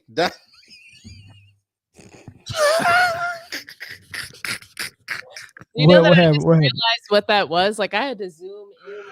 I didn't realize that was look the at the back comment on the of screen. my head. Oh my god! LeBron said, "Pop that shit now." I am Don quiet. Hey, Don quiet now, ain't she? I knew Brian pulled up. I knew Brian you pulled have up. been hey Dom, you have been chosen to speak directly to the chosen one. Look, I posted a video earlier called "La Faded Memory." Okay, they're on my ass. they're on my ass. Sheesh. Shout out to the whole Clutch Sports team. Yeah. Y'all, yo, this is a great show today, y'all. Yeah, what is going That's on? funny. That's this funny. This is a great show today. Hey, y'all know what I'm doing, so y'all that third segment on y'all. All right, look. Hey, it's 13 seconds left in the Connecticut Indiana Fever game. Fever just went on the 16-0 run, cut it to 3. Hold on, they went on the 16-0 run and they still down by 3. Shit. Yeah, they might be done. They ain't It's got hard on the boulevard. yeah, but they playing without Mel Gibson, and Boston got 17. Lexi Hole got 12. Kelsey Mitchell got 11. Howard got 9. Colson, Colson went down with a leg injury. She gonna be out for the season, so they lost Colson. Dewana Barner with 13 off the bench, and Cunningham with 10 off the bench, and Dantas with 9 off the bench. They didn't miss a beat with assists. They got 19 as a team, 7 from Boston passing out of the post, 5 from Mitchell, who's the scorer, but she's taking more of an offensive load as far as distributing. She had 5 assists, and then everything else was sprinkled. And I'm sorry, who had 5 assists? Kelsey Mitchell. I just want to acknowledge the switch up from Mel from last And who they season. missing right quick? You said they was missing one person. CC Golden. Oh, that's nah. At first, I thought Lethal Weapon went in there. Yeah, definitely. That might have slipped out. Oh, 1 point game, 83-84. Okay, somebody just scored. Yeah, Billy the Kid. And so CC0's not in the game tonight? CC Golden. She's out for 2 weeks. Yeah, she's out for 2 weeks. Was it And strained they quad just or lost strained their hamstring? backup point guard. Wait, Strained quad, right? how did I miss Yep. this news that CC's out? Working. I don't know because I put it in the group chat. Living personal life. Yeah, exactly. They got JJ Redick in the chat. She must not be able to carry that what's weight. up, my YN? Yeah, my YN in there. I guess y'all ain't go fishing like y'all should have. Yeah. What's going on? What's going on, my shooter? There go my shooter. Y'all are wilding tonight. Y'all wilding in the chat. I They got my want hitman. Hey, chat, y'all are in rare form tonight. you missed Braun. The chat is in rare form tonight, y'all. The face though. Oh my god. Face. JJ, tell us what you think about the how your first season as head coach of the Lakers went. And give it up for that strong black man being successful. Greg Popovich gave me one Infinity Stone before he retired. Oh man. my god. JJ, Y'all how play did it feel to coach Bronny James this season? Oh my god. That'd be the question. That's a good one, Dom. That's a good question. Good one. Good Man, one. that made it not Coach Bronny. You feel like he's Not with Do the you head coach in the room. developing into an NBA player. Will he play in the G League next season? JJ, what'd you think? I said he Coach Bronny with that head coach in the room. Hell no. That is not. That's not what like y'all know who the position coach is and who the head coach. Come on, stop. Yeah. Don't do it. We know the real coach. Oh man. Woo, that's who else crazy. gonna hop in the chat, man? Who y'all So think, who y'all think gonna join us, so man? LeBron was coaching Luka? Yeah. Absolutely. He's Makes helping sense. him get in shape. There's a rumor that he lost 30 pounds. Is that true, or is that just like an AI rumor? Nah, he lost man. it. Ozempic was don't water work weight. that fast. It was Nah, water. he lost it. He lost it. He lost 30 pounds. No, it didn't. I hear that Ozempic really does work that fast. That's No, what I'm about to say. Oh He- man. He on That's that what they oath. say. That's what they say. Nah, Only way he gonna lose 30 pounds is if he lose his wallet in Europe, where the currency is pounds. It's the currency. That make it- pounds, bro. I don't even know if that's right. I don't Yeah, remember. in Britain, London, Yeah. the UK. Oh man. This is the chat is I love it. I love it tonight. All right, man. So last night was Game 5. Live in Madison Square Garden, where the Knicks of New York, also known as the Knickerbockers, took on the Pacers of Indiana, also known as the Pacers. He said the Pacers of Indiana, also Also known known as the Pacers. Yeah, that's That them. was the pacemakers last night. Yeah, they was. No, they played without pace. They really did. What is the key for the Knicks to get a Game 6 win on the road? What has to happen? There is nothing they can do. I'm gonna tell you exactly. The NBA told Indiana take the day off. They're gonna let Indiana win it on their home floor. So ain't nothing they can do? There's nothing they can do. There's no tarot cards they can flip. There's no crystal ball they can look into. There's no stones and crystals they can lay out. Hey, Dominique. It's over. Call Tibbs and tell them don't even show up then. Shit, if it ain't nothing they can do. I'm predicting a Game 7 here. I think the NBA would like to see that. I think that they're, in the media, they're basically just like writing this story of the Knicks coming back, from being down 3-1. I think 13 teams have done it so far in NBA history, so it's not unheard of, but it would just be like one of the best stories of this season, of this postseason, if that were to happen. And again, they're like this little engine that could, and either team that wins, I think it's really great to see Indiana go to the finals or the Knicks. But obviously I'm rooting for my Knicks, and Tibbs is just not a better coach than Carlisle. And they don't have enough scoring depth. And so Tibbs just now playing the bench, I think that poses a problem because those folks have not gotten enough playoff minutes. So I'm concerned about that being sustainable. What he did yesterday, it worked, but what we've seen in the playoffs is that Karl Anthony Towns and Jalen Brunson have to carry the scoring load, and they have not been embarrassed by the Pacers, not either one of those stars on the team. So honestly, I'm pleased with their performance. I'm mad at them for losing Game 1 because this series would be theirs if they hadn't lost that series. But the fact is that I think that the NBA wants to see something, and they're writing storylines right now. They're creating rivalries. The whole Hallie with the Reggie Miller choke that went nuts. You know, and the NBA, I think they really do want to see this series go game 7. Will it happen? No. The Pacers will have to blow out the Knicks in order for that to happen. They'll have to blow them out. But I think how the Knicks win game 6, to your question, Jay, is that they have to blow out the Pacers early, and then they have to slow the pace down. If they have a 20-point lead coming out of the third quarter, or if they're leading by 20 in the fourth quarter, they have to slow it way down. Slow it way down because their pace is allowing for the Pacers to come back. It's adding more possessions when they're playing at a fast pace when they're up so much. That's the only way they're going to win game 6. Yeah, the Pacers play with the type of pace that a team who's playing 46 minutes a game don't need to continuously play with, especially if you got the lead. Yeah, I agree with that. They definitely have to slow it down. Oh, one more thing, though. Sorry. They also have to stop Naismith, Nembhard, and Siakam. So essentially, they need the Infinity Stone that JJ Redick said he got. They need it. They need a miracle, a wish, and a prayer. They need a new coach. Dom, is anybody? Is this Tibbs' last game coaching the Knicks? No. Last game was his last game. It's like I said, there's nothing he could do for game 6. Well, they're not going to fire. If you're asking if the Knicks are going to fire him, the Knicks don't operate like that. So New York Knicks, the organization, they never do what the media calls them to do or what the fans are asking them to do. Tibbs is here to stay. He's a part of the Knicks DNA.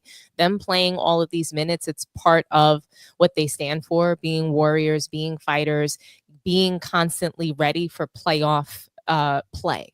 So that's why he plays them all season long. He believes if you play all season long, all minute, all game long, you will always be ready. He did go 11 deep in his bench. I'm not 11 deep, but he played 11 players last game. Well, who would if they fired him, like they would fire him and hire who? Like who's out there? Who's Mike sitting Malone. on the couch right now? Mike Malone. Mike Malone. I'll take Mike Malone. Will he get them multiple rings? No, but Tibbs hasn't gotten us any rings, and they're standing on this identity. So, like, I'm not saying I don't believe in load management, but to play them all those minutes, I just don't know how sustainable is it. Is it sustainable? No, it's never been sustainable up to now. Yeah, he's run players into the ground, bro. He does it. He doesn't learn. That's his MO. He is.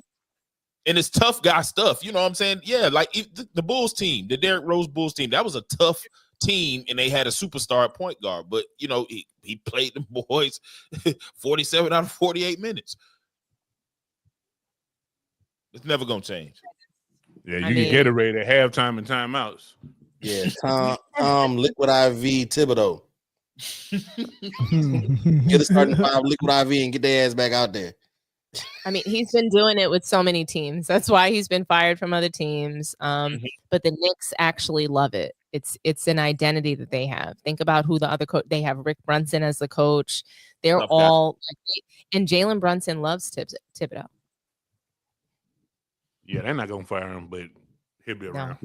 Somebody has to be the stars of the team have to want that. You know, they have to want that. And then, you know, the Knicks have to be the kind of organization that does either something that makes sense or what the NBA and the fans are calling for, and they just never have. And right now they actually a year ahead of schedule from what they was building. They're establishing the identity. They're playing ball their way. Not my favorite brand of basketball, but it's energizing. It's all right. All right. So they're going crazy. LeBron and JJ. I gotta find a way to reason. That's crazy. So what did he say? What did he say? I gotta find a way to trade Reeves. You're gonna need a little bit more than that. You're gonna need a little bit more than that. The asking price is a little bit higher than that, Brian. Yeah, you might need a little more. You might need a little more, Brian. Whoever made them accounts, man, they got me weak, man. It's got Taco Master written all over it. Yeah, Taco Master would do something like that. But Taco Master be at work all the time, though. I thought we agreed to trade Rui Hachimura for Tyrese Maxey.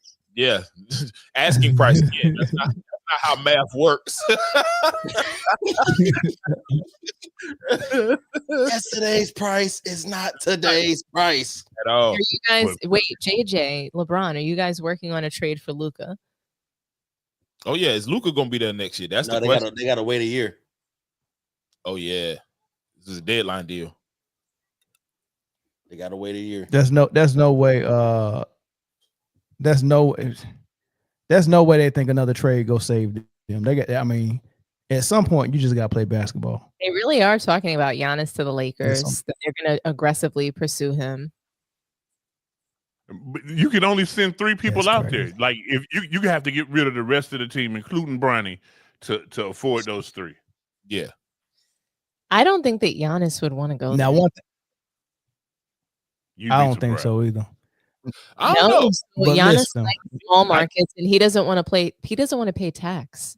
That's why they're saying that he won't go to New York or LA because of the tax associated. He likes. He's smart. He's smart. Well, sound like San Antonio about to get a winner chicken dinner. Oh my gosh, that'd be so unfair. I like that idea. They talking about even if OKC win or lose, they might. I mean, all them draft picks they got, they can. I mean, that's all Phoenix want for Kevin Durant. They want their draft picks back that they gave Brooklyn. Giannis and Wemby together. You have a. Can you imagine him going back to finish his career in OKC? Who, KD? So part of me, of course, being a Kevin Durant fan, being a Thunder fan, part of me wants that. The other part, I don't want to deal with the media firestorm. Oh, he's riding the wave.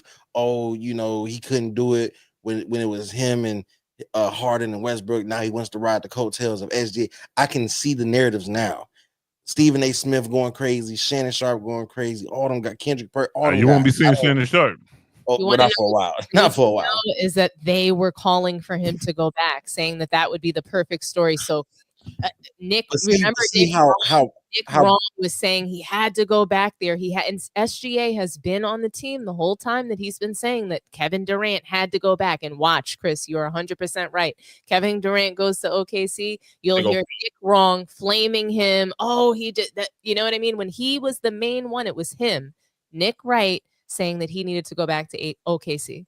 You know what's the sad part? When all that's going on, when they were all saying that, it was because Thunder couldn't get over the hump. But we've seen the Thunder progress. Like each year they've gotten better, right? So say they win it all this year, right? Say they win it all, and now it's like, oh well, if Kevin Durant goes, then it's 2016 Golden State all over again. Right. And I think they were only saying that he should go because they just didn't think anything of the Thunder. They never give them any respect. Exactly. They never viewed them as more than a second round knockout. So it was just like, yeah, Kevin Durant, just go there. Like they didn't think that like there could be anything. You know what I mean? They didn't see what's happening now. They didn't see what's going on right now. He wouldn't if they saw this, he wouldn't have ever said that, in my opinion. Mm-hmm. They didn't see the potential that OKC had. Exactly. I don't know. I mean, we'll probably get into it when we get into the next topic. But I mean, I personally, I don't see KD suiting up in the Phoenix jersey next year. Well, they're not planning on it. I think he's literally planning with the organization to trade himself. He announced it. They announced it that they're looking for a trade for him. I mean, they both agreed to say, all right, this ain't working. Yeah, exactly. Which I think have y'all seen his most recent tweet? He been going crazy. I mean, Chris, I do have to ask you. He gave a long. Go ahead, Mel. What do you say? Now go ahead, Dom. I'll go after Dom. Well, I want to know what Chris thinks about what Kevin Durant's been doing lately this year. That's your favorite player. What are your thoughts on just his conduct this year? Well, let me tell him about the tweet. Let me tell him about the tweet first. Somebody asked him on Twitter, do you think your finals team in OKC could beat this finals team? And he gave like a real good long answer. But the way he talked about OKC, he obviously admired them the same way he admired the Warriors style of play before he left to go over there. Just interesting. To answer your question, so what do you mean, like throughout the season or like his post off season activity? What do you? His comments Just like it's the year. What do you think of like? And honestly, you can speak on anything. I don't think that he's had a good year. So let me just say that. Like, I want you to comment on his year, his season, and just the negativity around him. A lot of the things that he said about, not caring about certain things, and just he said a lot this year. So what are your thoughts? Well, I think anybody who knows basketball and follows the superstars of the league knows that Kevin Durant is a prototypical hooper. He just loves basketball. Like he wakes up, eats, sleeps, and breathes basketball. That's all he wants to do. He just wants to hoop at a high level, right? And not being able to do that for the last 2 years, with how the team has been structured, the issues that they've been having, injuries and stuff like that, it kind of messes with somebody like that, right? But it's still that fire and that drive in him, even at 36, almost 37 years old, to still play at a high. And I believe he can. I don't think he's like MVP OKC Kevin Durant anymore, right? We haven't seen that Kevin Durant for a while, but I still think that we can get some version or close to maybe Brooklyn playoffs Kevin Durant. I think that there's still a reach to get that Kevin Durant still, right? And I like the way he engages on Twitter. There's not a lot of athletes that will take the time. Oh, no, Chris. No, you're not going to get out of it. His conduct this year, what he's been saying this year, his comments about All-Star, his comments about the league, his comments about not caring about, what his legacy was. He just wanted girls to hoop and something else. So he just said what pretty much almost every hooper had the aspirations for. He just said it. You know what I'm saying? Kevin Durant never really has cared about okay, maybe he has cared a little bit about what the media says, but he always I'm just asking what do you think about it? What do you think about his conduct this year? How do you reconcile it as a KD fan? There's nothing to reconcile. I don't see a problem with his conduct. Okay. We want players to be able to speak out more and not be robots and shut up and dribble. This is the product of that, right? This is a human being getting to present himself as a human being. This is how he feels, right? I got into the sport because I wanted A, B, and C. You know what I'm saying? I just want to play basketball. I'm a hooper. I just want to hoop, right? I don't see a problem with it, right? Just because it's not what everybody wants him to say, just because everybody wants him to be about legacy and he doesn't care about that, right? He knows what kind of player he is. So he's revolting. I won't necessarily say it's revolting. I think he's just like he's pushing back, like he's gonna be, whatever it is that we want him to do or say, he's gonna push back on those things. Do you think, or he's just being himself? This is all he's just being himself. This is just genuine, authentic KD. But I think it's gotten to a point now in his career where he understands, like, I'm not the face of the league. I might have been the face of the league at one point. I'm not the face of the league. I don't have to really kind of hold a certain stand. I don't have to abide by a certain standard. I'm now, I'm the old guard. I'm the vet, right? I'm still here trying to play on a competitive level, but I don't have to abide by the media standards of what they want me to say, which is also why some of the media don't like him, because he doesn't conform to what they want him to be. He doesn't conform to what they want him to say, which I feel like he's always been that way. But because he did for a certain time carry the face of the league title, there's certain avenues you have to walk through. And yes, Jay, he was the face of the league. So real quick, when was he the face of the league? I knew this question was coming. I knew this was about to happen. 2012 to 2016. Did he know it? Did anybody else know it? LeBron knew. Jay, you said that it's okay to have 2 or 3 of them. So, I mean, it's always been KD, Steph, and LeBron. You got to get a haircut to be the face of the league.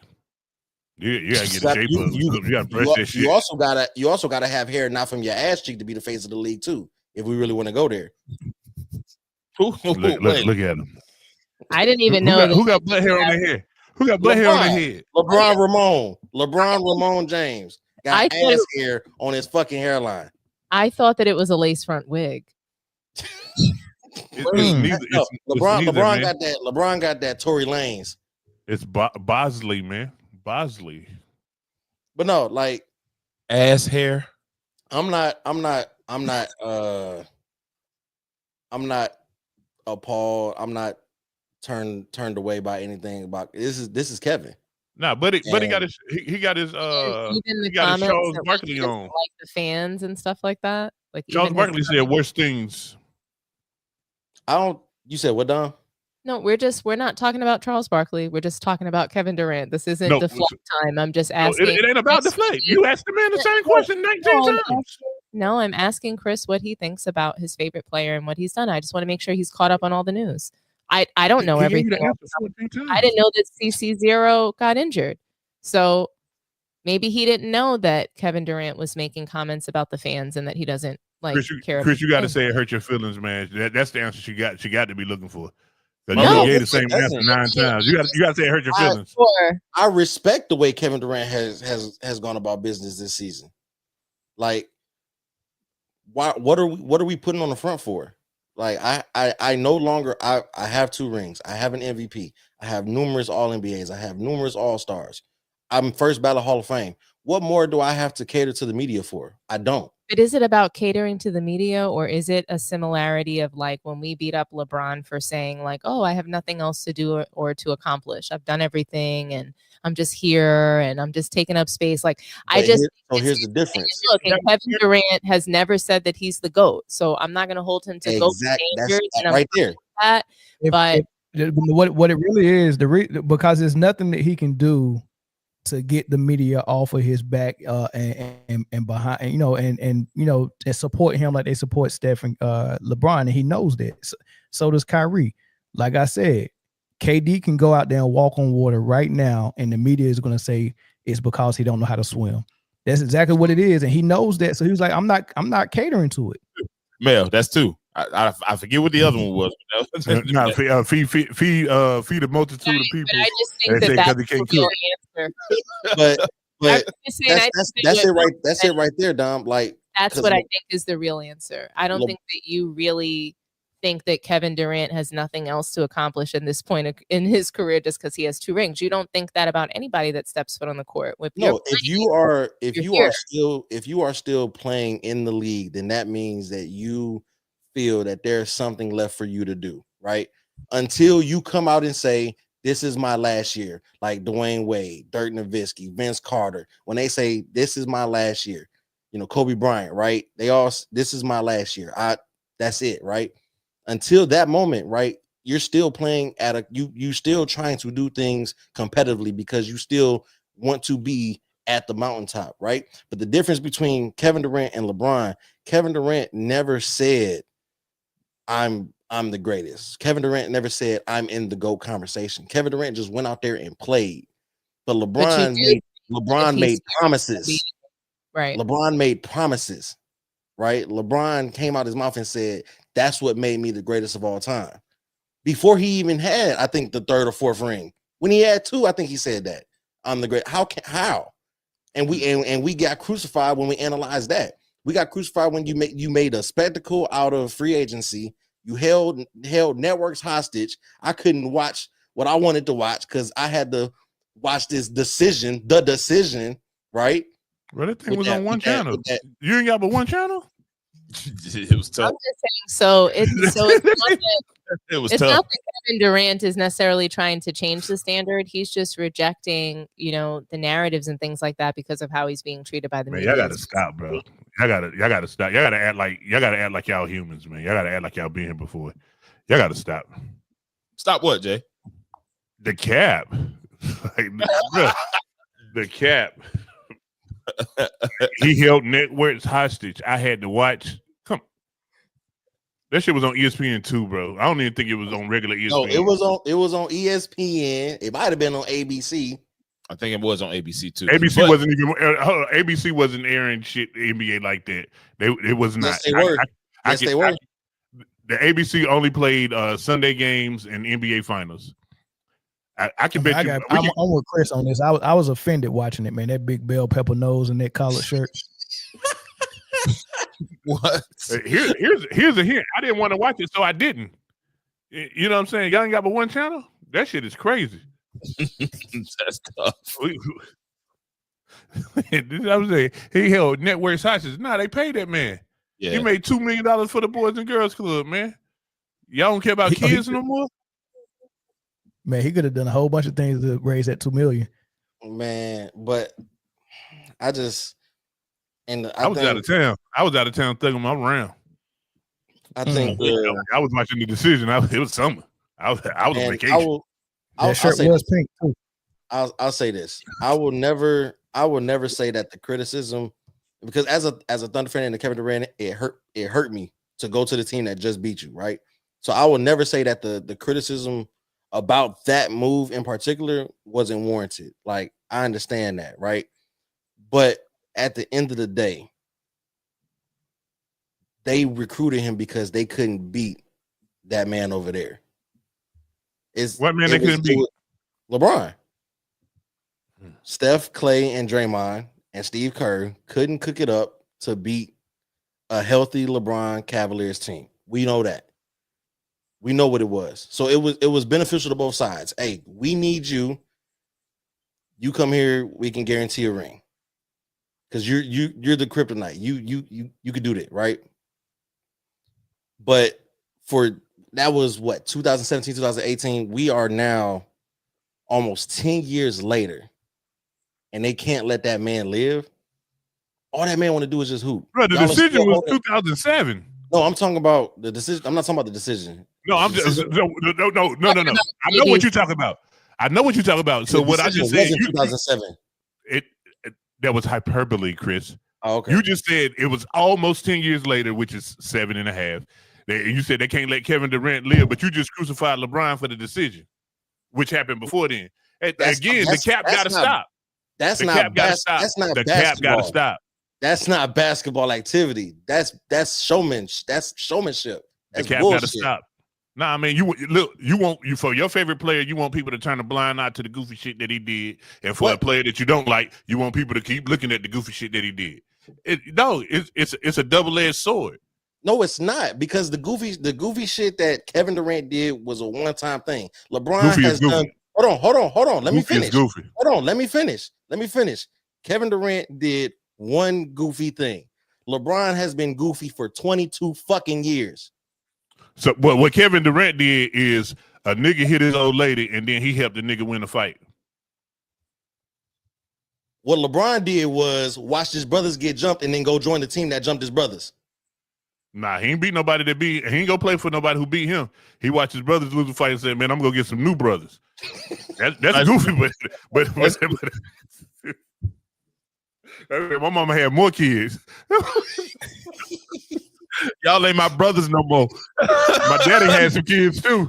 That nigga got some more brothers, which is still goofy. I'm not trying to, but what I'm saying is, hey, you can't out your mouth say, "Hey, forget this man for being goofy," and let's criticize this man who was goofy too. Like, goofy is goofy, man. We're gonna call it all out, or we're gonna turn a blind eye to it all. It's got to be one way or the other. I hear you. Yeah, I know, because it's a player. It's a player that you have a heart attachment to. I don't have a heart attachment to LeBron. I can call out his goofy shit. I think that ain't that a good feeling, Jay? Yeah, it is. That goofy for 22 years weighs a lot more than goofy for 3 years. Well, I don't want anybody to be goofy. How about this NBA offseason? How about this NBA offseason? Yeah, let's get to it, man. Hey, so look, this is what I want to do, y'all.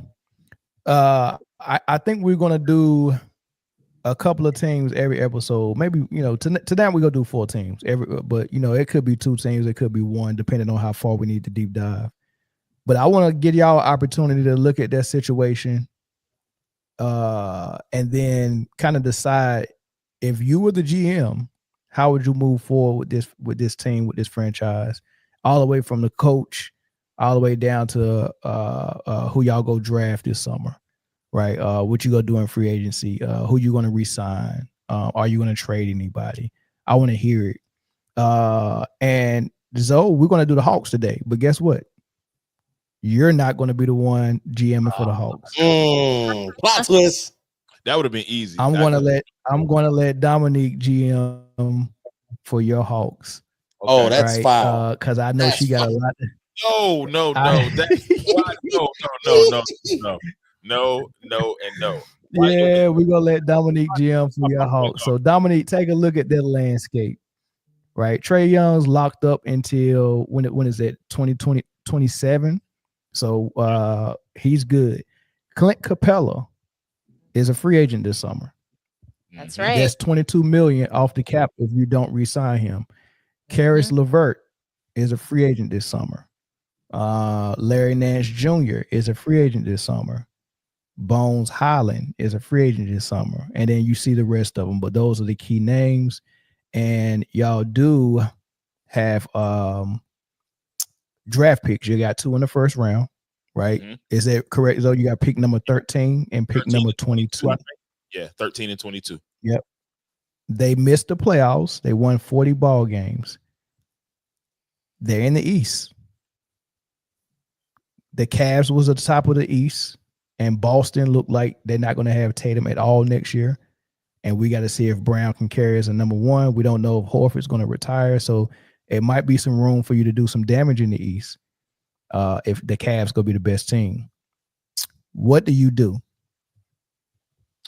So I think that the Hawks, so I don't think the Hawks need that much. I think that they're a young athletic team. I think that we really need to continue to invest in their young core. I wouldn't mind moving and letting Clint Capella's contract fall off. Who else? Karis LeVert. I don't mind. I don't mind those players' contracts falling off because I do think that you can get some good pieces, specifically maybe even some from the Pacers. If you can pick up one of those guys, I don't know where their contracts are at. I don't mind Clint and Karis LeVert's contract falling off, but they are at this point veterans in the league, so they could lend to, maybe keeping them. But $22 million for Clint. I don't know that that's what you guys should keep. So I would start there. You said you have the 13th pick and who and what other pick? 13 and 22nd. It's right down the lower third. Okay, has the 13th and the 22nd pick in the draft. And am I saying who I would have picked from this year's draft? You don't have to, but I mean, I would like to know if you want to package those picks, both of them or one of them, to try to get Trae more help.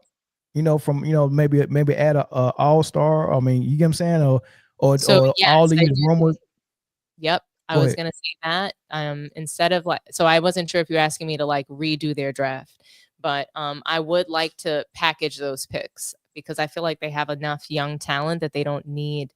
I don't think just when I take a look at their lineup, so I don't think you guys need so much from a young, core perspective. You have that. You have a lot of young, springy, athletic players on Atlanta. So if you keep Clint Capella, fine, but I just don't see him as also a good enough big that's getting you guys anywhere.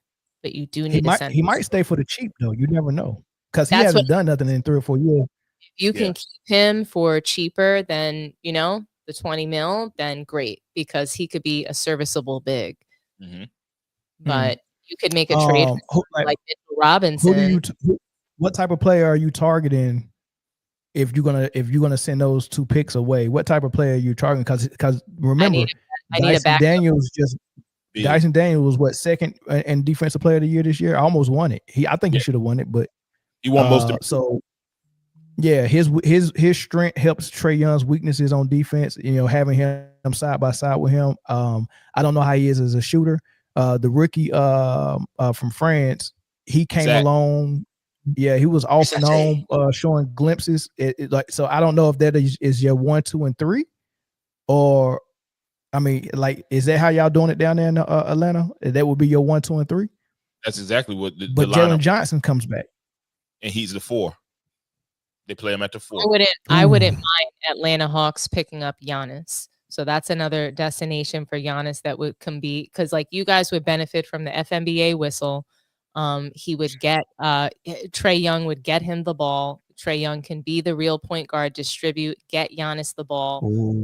I think that could really work. I keep saying, like, you know, there's a bunch of different destinations for Giannis, but Atlanta, I think, would benefit instantly from having him there, and it would be good. And he gets to save, I think, in the tax, so he doesn't have to pay that really expensive tax if he goes to Atlanta. So if I'm Atlanta Hawks, I'm trying to woo Giannis, make him see, hey, you don't have to spend that much money here. You get to be in like better weather all year long. So come on over. That's who I would try to get. If I'm so here's the cap situation for the upcoming year for the NBA. Number one would be the best or the most salary cap room for a team, and all the way down at 30, you see Golden State has the worst. Golden State, like even Boston, is not as bad as Golden State. So Phoenix, Boston, Golden State, and right after that is Atlanta. As far as their cap situation, they got like they're in the bottom percentile of how they've been allocating their money coming up for this season. So they're gonna have to they probably can't sign Capella. He's not good enough to, come on. If them boys end up in the second April, that's insane to be 40 and 42. Yeah, that roster can't end up in the second April. They're not gonna do that. I agree. Anything else, Dom? That's pretty much what I have. I think you want to keep the identity of that team strong, what they have right now, from the coach down. I would not fire the coach. I'm fine with the coach. Most of the players, I think, are like they have the ability to create something special. Will they do it? Will they look like Cavaliers-ish? Probably. Zoe, how'd she do on your team? That was good. That was really good. Honestly, the Giannis thing has been flirted, of course, but the price tag that would be the only influx, because I know we'd have to give up Jalen Johnson. I know we'd have to give up these first round picks, and that'd be scary. What about the first round? Maybe they give up first round picks, Capella and somebody else. Like, I don't think they really have to get, like, they can stand on the guys that they have and get rid of the picks, because they should have picks. How many did they have, Mel? They have to have, because they haven't been trading. You know what I'm saying? They haven't been giving them away. They've been building this young team, so they have to have first round picks. They have to have loads of them. Well, we lost a lot of them in the DeJounte Murray trade. That's what happened. The San Antonio, it was so stupid. Because that wasn't worth it for you guys. Not at all. I mean, especially for 2 years of a failed experience, which I kind of figured in the beginning it would work, because we thought, honestly, and this is not a shot at DeJounte Murray, but we thought that DeJounte Murray was the point of attack defender that Dyson Daniels is next to Trae Young, because you need that next to Trae Young, like Mel alluded to. But it just wasn't, and we gave up 3 first-round picks. Luckily, we had traded Kevin Huerter. We gave up 3 first-round picks for DeJounte Murray, and we traded Kevin Huerter. The only reason we have 2 picks now is because we had a pick from, I think, the Charlotte trade to acquire Dyson Daniels, and the Sacramento trade when we traded Kevin Huerter. Since they didn't make the playoffs, we swapped picks with them. So we don't have a lot of picks that we should have, especially been a mediocre team for the last 3 years, play inbound every single time. But you know what? Everything that you said made sense. Clint Capella can go. He signed that $22 million contract with Houston, and we traded for him back when James Harden was there, and he was benefiting off James Harden running that pick and roll a lot of the times. But yeah, he can go. I wouldn't mind signing Karis LeVert for cheap, but I think the route that they may end up going is just trying to find whoever the best backup big could be, a young guy early. We use these draft picks maybe at 13 if we stay there. Maybe try to move up for somebody that they might want, but we got to get a center. They're going with Onyeka Okongwu at center. He's 6'8", but they trying to make him Bam light, I guess. I don't know, but he has a problem rebounding. That's my biggest issue with him. But other than that, he's solid. He can shoot the 3 now. But would you take Kuminga off Golden State's hands? Yes. Yeah. I don't even care where I would play him at. You need guys like that. It fits the mold of the team. Young on Looney. Yeah, anybody that can defend be a rim protector. Because once we lost Jalen Johnson last year, he was the best rim protector that we had, and that's not how it's supposed to be. So we need somebody who can protect the rim. Because Clint, like Mel said, he ain't done nothing in the last 3 years. I don't understand how y'all down so bad as far as salary cap, because these salaries don't look bad like that. I only see one. Trae Young's is for a 43 million hit, and Clint's falling off the. They don't make sense to me. They need to hire us. They need to hire me or Zoe as the GM. This is clearly mismanagement. Yeah, so they doing something wrong. The team's money. That's all that this is. But it don't look bad though. But they don't. You're right, Because they have all these people and they're spending all this money, but they don't have anything to show for it. And so that's management, right? It's like if you spend all your money on food, right, and you didn't even go anywhere good. You know what I mean? You ever spent a lot of money on food for your family? And you guys have big families. Could you imagine spending all that money at a Denny's? When you just go out, you spend all that money on your family for food, and it was just unhealthy, horrible food. You're like, damn, you mean like if you go to Disney or something like that? Yes, you get funnel cakes, and it's just a waste of money. You spend $40 on one funnel cake. You're like, what the hell? Yeah, I spent $60 at Carowinds, and I was angry and disgusted by it. Yeah. I don't buy that shit. So if y'all don't package one of those picks, because it's a lottery pick and something right outside the lottery. Mm-hmm. If you don't package those, you keep one of them. What player at number 13 do you hope that falls to Atlanta?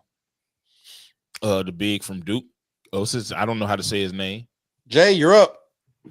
How you say his name? Malawach. Command Malawach. That's why I would. 7 feet tall.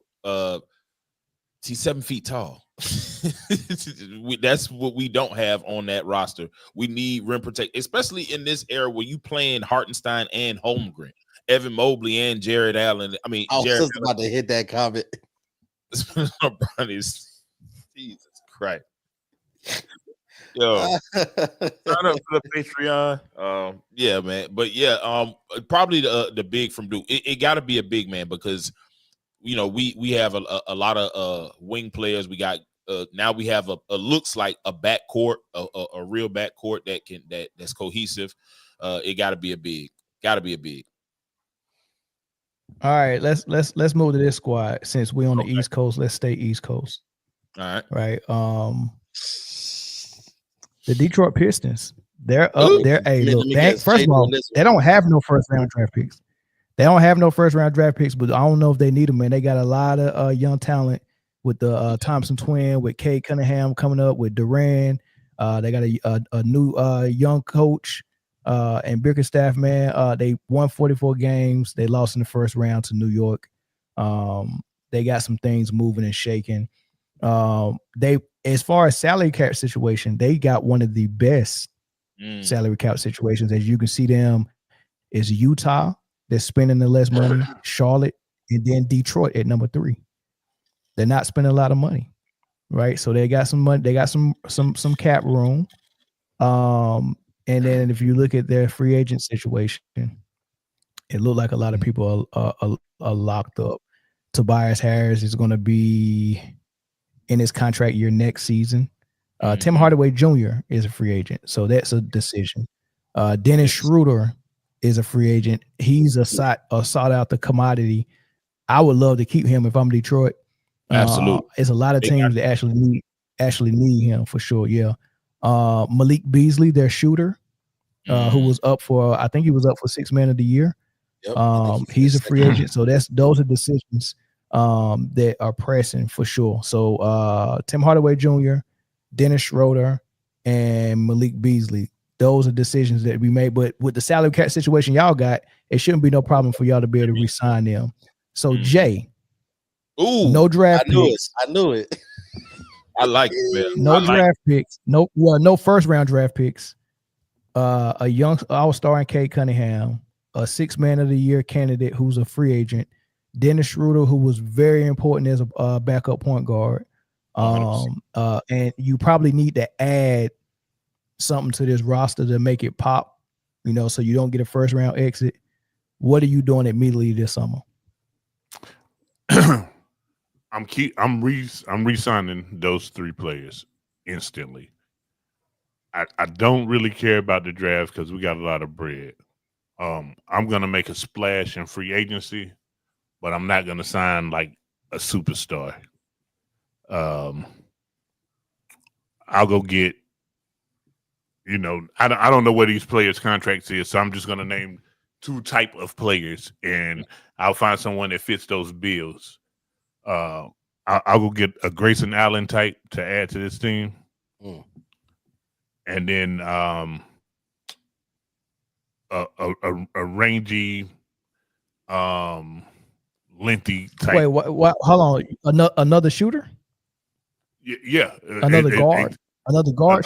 So you got Malik and Tim and Schroeder as far as both guard spots. Yep, it's gonna get crowded. You need you need some. You need a dude. The teams that's winning now is depth. They got a backup guard. They got a third backup guard. Depth is the way to win now. It's all about depth. And like I was about to say, the second player I would get would be another rangy, stretchy, athletic wing that doesn't mind coming off the bench and getting me 10, 15 minutes a game. You know what I'm saying? It's about yeah. The days of building your team with 3 superstars, those are over. Yeah, I think we come into that. The pace is picking back up. The Somebody pull up the free agent. And who all the free agent this summer? Somebody pull it up. I got you. I should have had that graphic ready. But go ahead, Jay. I'm sorry. So the pace of play is picking back up, and defense is picking back up, which means you're gonna have to go to your bench more often. That Tibbs style of play is going away real fast because it's never been there. But you're gonna have to go to your bench more often, and to have guys that you can depend on who's been there in big moments. I wouldn't be mad instead of like the Grayson Allen type if you'd have got one of those Jones boys there. Like, they don't turn the ball over, they assist well. Yes. They play good turnover free basketball in the little moments that you call upon them. You know what I'm saying? You're not looking for them for more than 15 minutes a game. You call on them in a spell to relieve your guard, because Tim Hardaway has had some I wouldn't say that he's injury prone, but he gets nagging injuries every year. Yeah. He's never gone for the rest of the year. It's 2 weeks here, 3 weeks here. You know what I'm saying? But you want somebody that you can turn on to in those moments. You got to think about those types of things. But yeah, I'd really keep the core. I like the nucleus of where they are and where they're building. And too often right now in today's league, we turn the page instead of saying, hey, what we had was working. What we need is chemistry. What we need is to stay pat. And so I would mostly not touch much. And I would add some depth pieces who know that they're depth pieces. I wouldn't add let's say you try to bring in somebody like just for say a Zion, just because we were talking about him earlier. He's going to go in there and expect to start and get minutes. And you don't want to bring a piece in that's going to tear up what you have. You want to bring a piece in that's going to fit in and find a place. Hell, Danny Green made Zion don't even fit in his uniform, so I doubt I can't see that happening. Zion cannot go to Detroit either. Too many pimps and players there. They have all that boy money. Chris, are you doing anything different? What you doing in free agency? Okay, I like the idea, right? I don't really see, but okay. So I'm resigning Dennis. I'm resigning Malik. I'm letting Tim walk. And I'm resigning Tobias. Okay. But you ain't got to sign Tobias this year. You got another year. Oh, no, he's not. Okay, yeah. So I'm letting Tim walk. Yeah. I'm letting Tim walk, but I'm resigning Beasley and Schroeder. I'm going to go get, mind you, Jay Ivey's coming back as well, too, next season. Oh, so we'll have Jay Ivey back. Good call. So I think we're guard good, right? James Wiseman coming back, too. Yep. So Dang. But what I would do is that Detroit team might be good. I would. So Steven Adams is a free agent. I would go get him. You can get him for a small deal as another rebounder that can come off the bench behind Isaiah Stewart and James Wiseman, right? And Jalen Durant, right? He's we already know what he is as a rebounder. Yeah. If possible, I see that Nickeil Alexander-Walker, that'll probably be the only guard that I go get. He is a free agent. Nickeil Alexander-Walker is a free agent. That gives you we know what he is, and that gives you more defense at the guard position as well. He can guard 1 through 3 essentially, and he can shoot. Right? So you add that to that.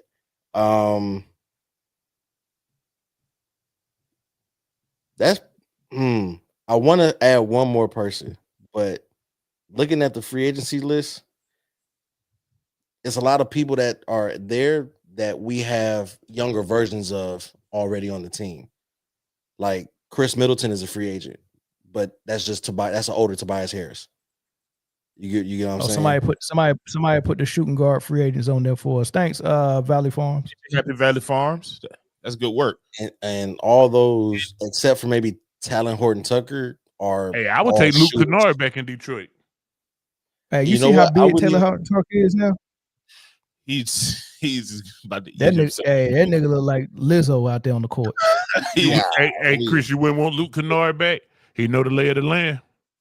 I'm kind of good on Luke. Out of that list, Malik Beasley will resign for sure. Yeah, and maybe get Bruce Brown. Both of them Jones boys, they're not gonna turn the ball over. Solid. Them point guard free agents trash as hell. And I think we got Cade and Dennis, right? Who is trash on that list? Yeah, that's a great question. Who the trash? You know what though? You know trash what? At best. You know what? Hold on. The fall off of Malcolm Brogdon needs to be studied. The man only 26 and I mean, come on, dog. Just 3 years ago, we was talking about him. That man is 33, bro. That man is not 26. That man is 33. Oh, okay, that makes sense. Now, if I could Kyle Lowry still being in the league needs to be studied. If I could have a wish, y'all, and just bear with me, right? If I could have a wish, yeah. I don't know exactly how well this will work, but I feel like JB Bickerstaff and this team could make this possible. Kyrie Irving is a free agent. Wow, somebody read. That's funny. Mind. That's funny you said that, and this dude just said this. Somebody read your mind, bro. Kyrie Irving is a free agent. If we could go get him, no chance. He's not playing half the year. If we could go get, and there's no chance. Just work with me. Because he's not leaving a warm climate. He's happy in Dallas. I believe it. But I'm just saying, work with me. If we could go get Kyrie and have him at the 1, I thought you was just guard good. You was just guard good a minute ago. Listen. Kyrie the exception.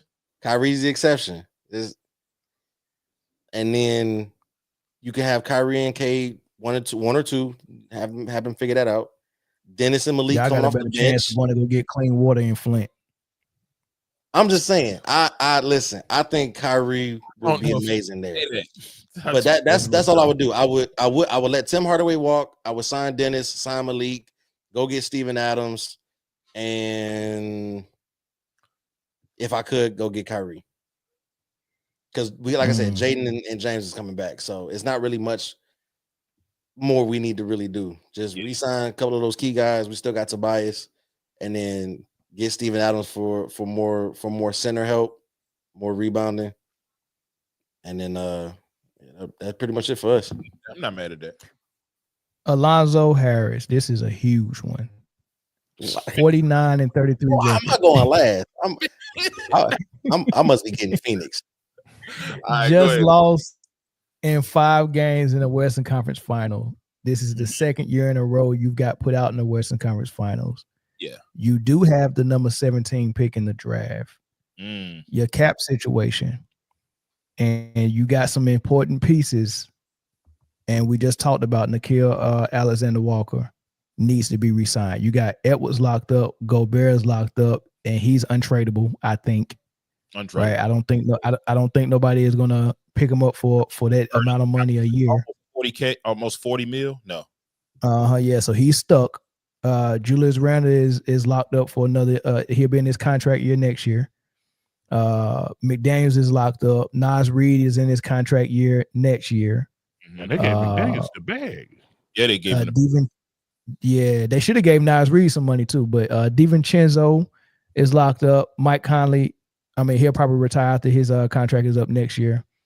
But I think the most pressing, most free agent you need to sign is Nickeil Alexander-Walker. But you got to remember, if you give him too much, you might end up losing Nas Reed, since you can't trade Rudy Gobert. You can't get off that contract. Yeah.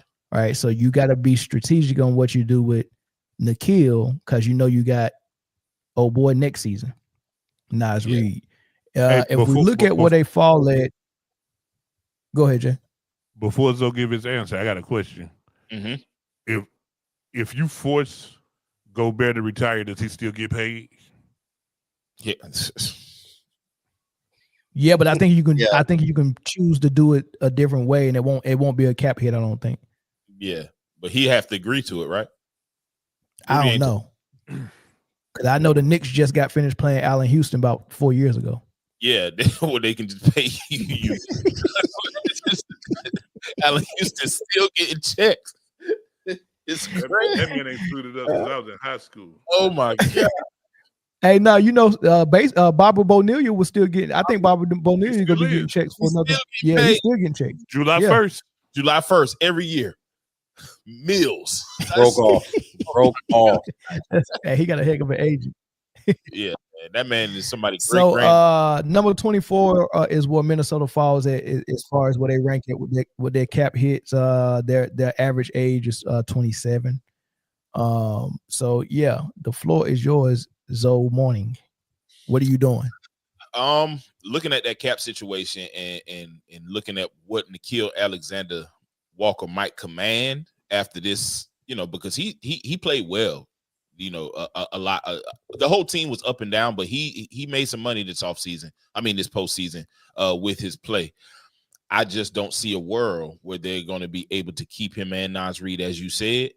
And so then you have to look at Nas Reed's recent comments saying that, he views himself as a starter, but he did not rule out the fact that he would be willing to re-sign, of course, playing in a contract year, you always thinking about that extension or the next place to play. So they asked him and he said he feels like he a starter. He also crashed out on a fan who said he didn't hit the parlay and told him to suck his anyway.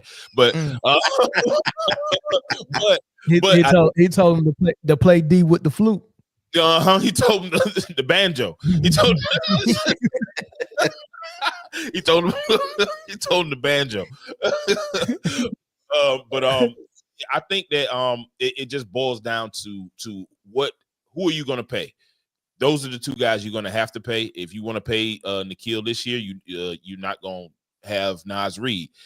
And based on play and in my personal opinion of what Rob Dillingham can be, post Mike Conley, I think the Thunder will probably choose to keep Nas Reed over Nickeil. I think that they think they can get the scoring probably. The Thunder might, but the Wolves definitely will. No, but look, that was a good slip up, because I could see him going over there with his cousin and saying, "Look, man, I'm gonna come over here. Yeah, I'm gonna come play with my cousin there." He was on the receiving end of that elbow and was like, "I don't want no more of those." Yeah, man, he did right in the chin piece. But yeah, I'm right there. I think that's what a contention and. Find a different way to play basketball. Honestly, if we talking, I'm the GM, but at the end of the day, Ant dribbled, two-step, step back. I think that the evolution of his game, like he said, he's only 23. To watch the evolution of his game, what is your front court going to look like? Julius Randle and Rudy Gobert. You got Rudy, so is Julius Randle worth keeping past this next season? They got some decisions to make, whether they want to keep this same iteration of this roster who made it to the Western Conference Finals twice and lost both times. Is this the ceiling of this roster currently constructed? I don't know. But I think that some changes are going to have to be made. Julius Randle, I like Julius Randle, but I don't see him as a starting front court piece for this team. If they plan on being championship contenders, and he's going to demand the bag too. I think he's getting paid $30 million right now, if I'm not mistaken. 31.6. Yeah, I think he's 30 million.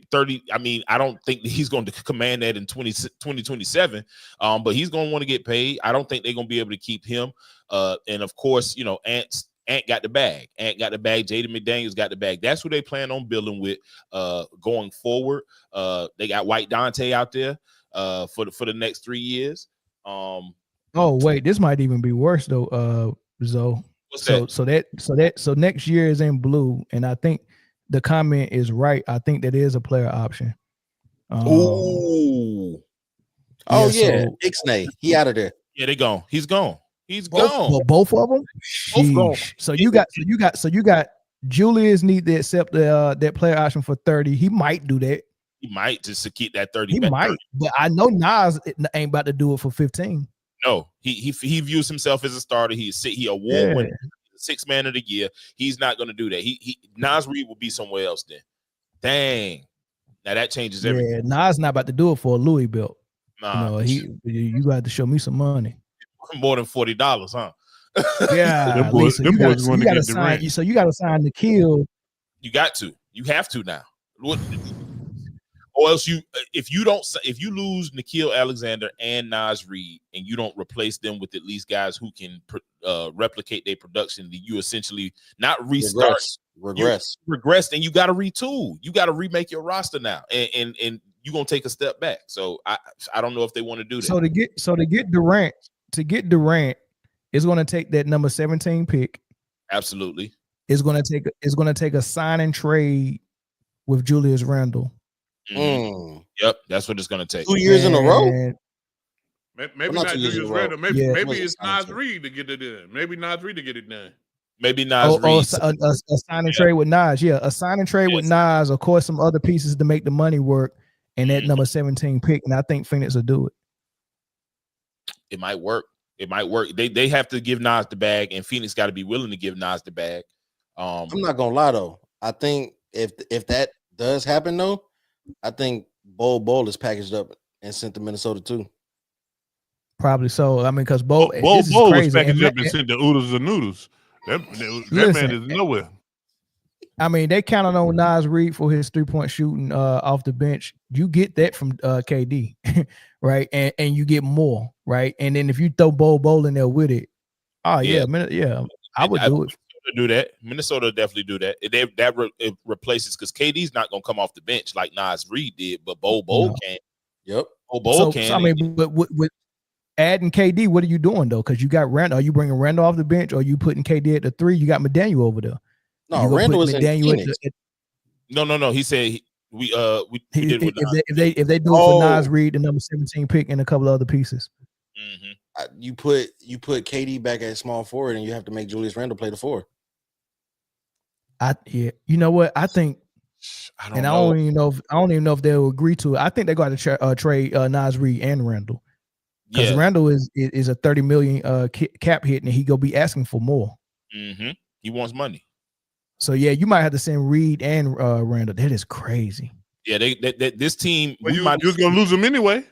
Yeah, but this team, because of the cap hit and because of the doggone Rudy Gobert contract, this team we may have seen for the near future. I don't know if we've seen their ceiling for like Western Conference Finals is their ceiling, and I think it may take a step back over the next 2 years while they figure out what their direction is. Because they'll figure it out. The GMs and all that. That's smart. They'll figure the money out. When you guys look at it, they didn't belong in the Western Conference Finals this year.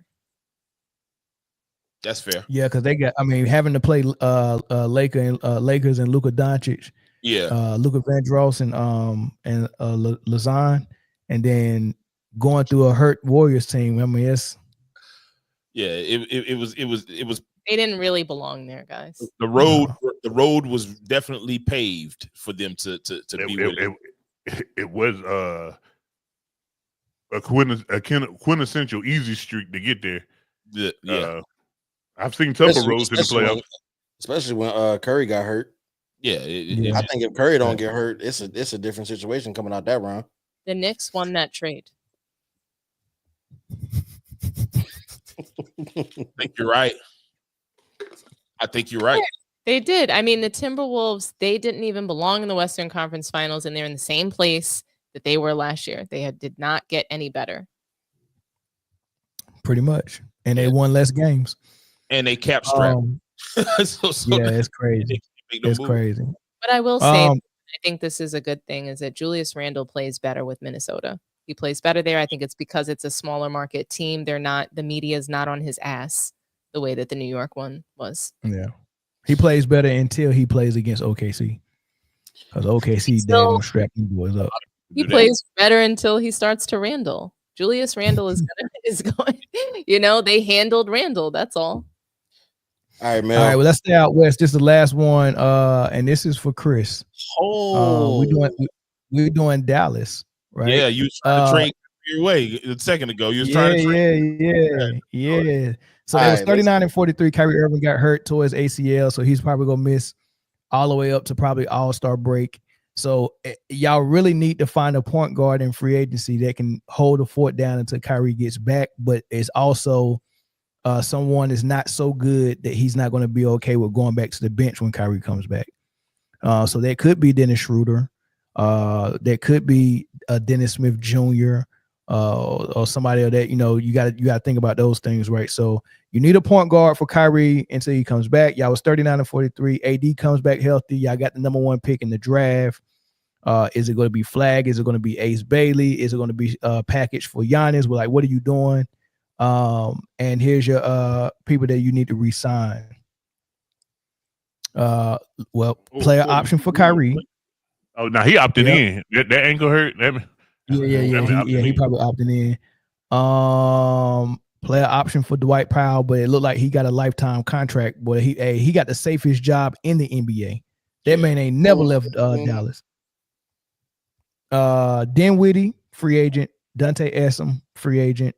Kessler Edwards and where the fuck did JaVale McGee come from? JaVale McGee. That's a good question. That man is locked in for 4 years. Hey, he got that Bobby Bonilla. He got that Bobby. It's the same amount every year too. Every year, he got the Bobby Bonilla, boy.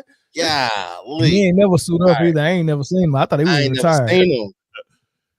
Shout out. Let's see what your cap hitting for.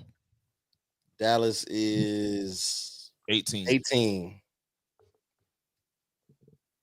Okay. All right, shoot. What we got, Chris? All right. Cooper Flag, no surprise, is going number 1 overall to Dallas. I don't think they trade out of it because I think they understand it's better probably to build the team further around Cooper than to try and go and force Giannis to be in a situation and then have to build with that. And you have Giannis and AD, and Kyrie's going to opt in. It's just we'll start from scratch. So Cooper Flag drafted number 1. Kyrie's going to opt in. Dante and Spencer will both be playing for different teams next season. They're walking.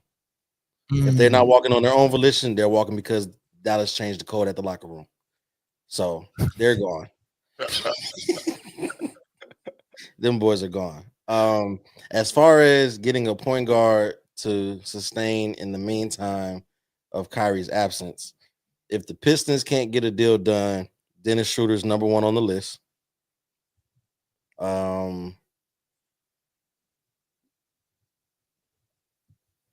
want to say Kyle Lowry's in the mix, possibly, but that would just be stupid. I don't know what y'all want Meg Thee Stallion for.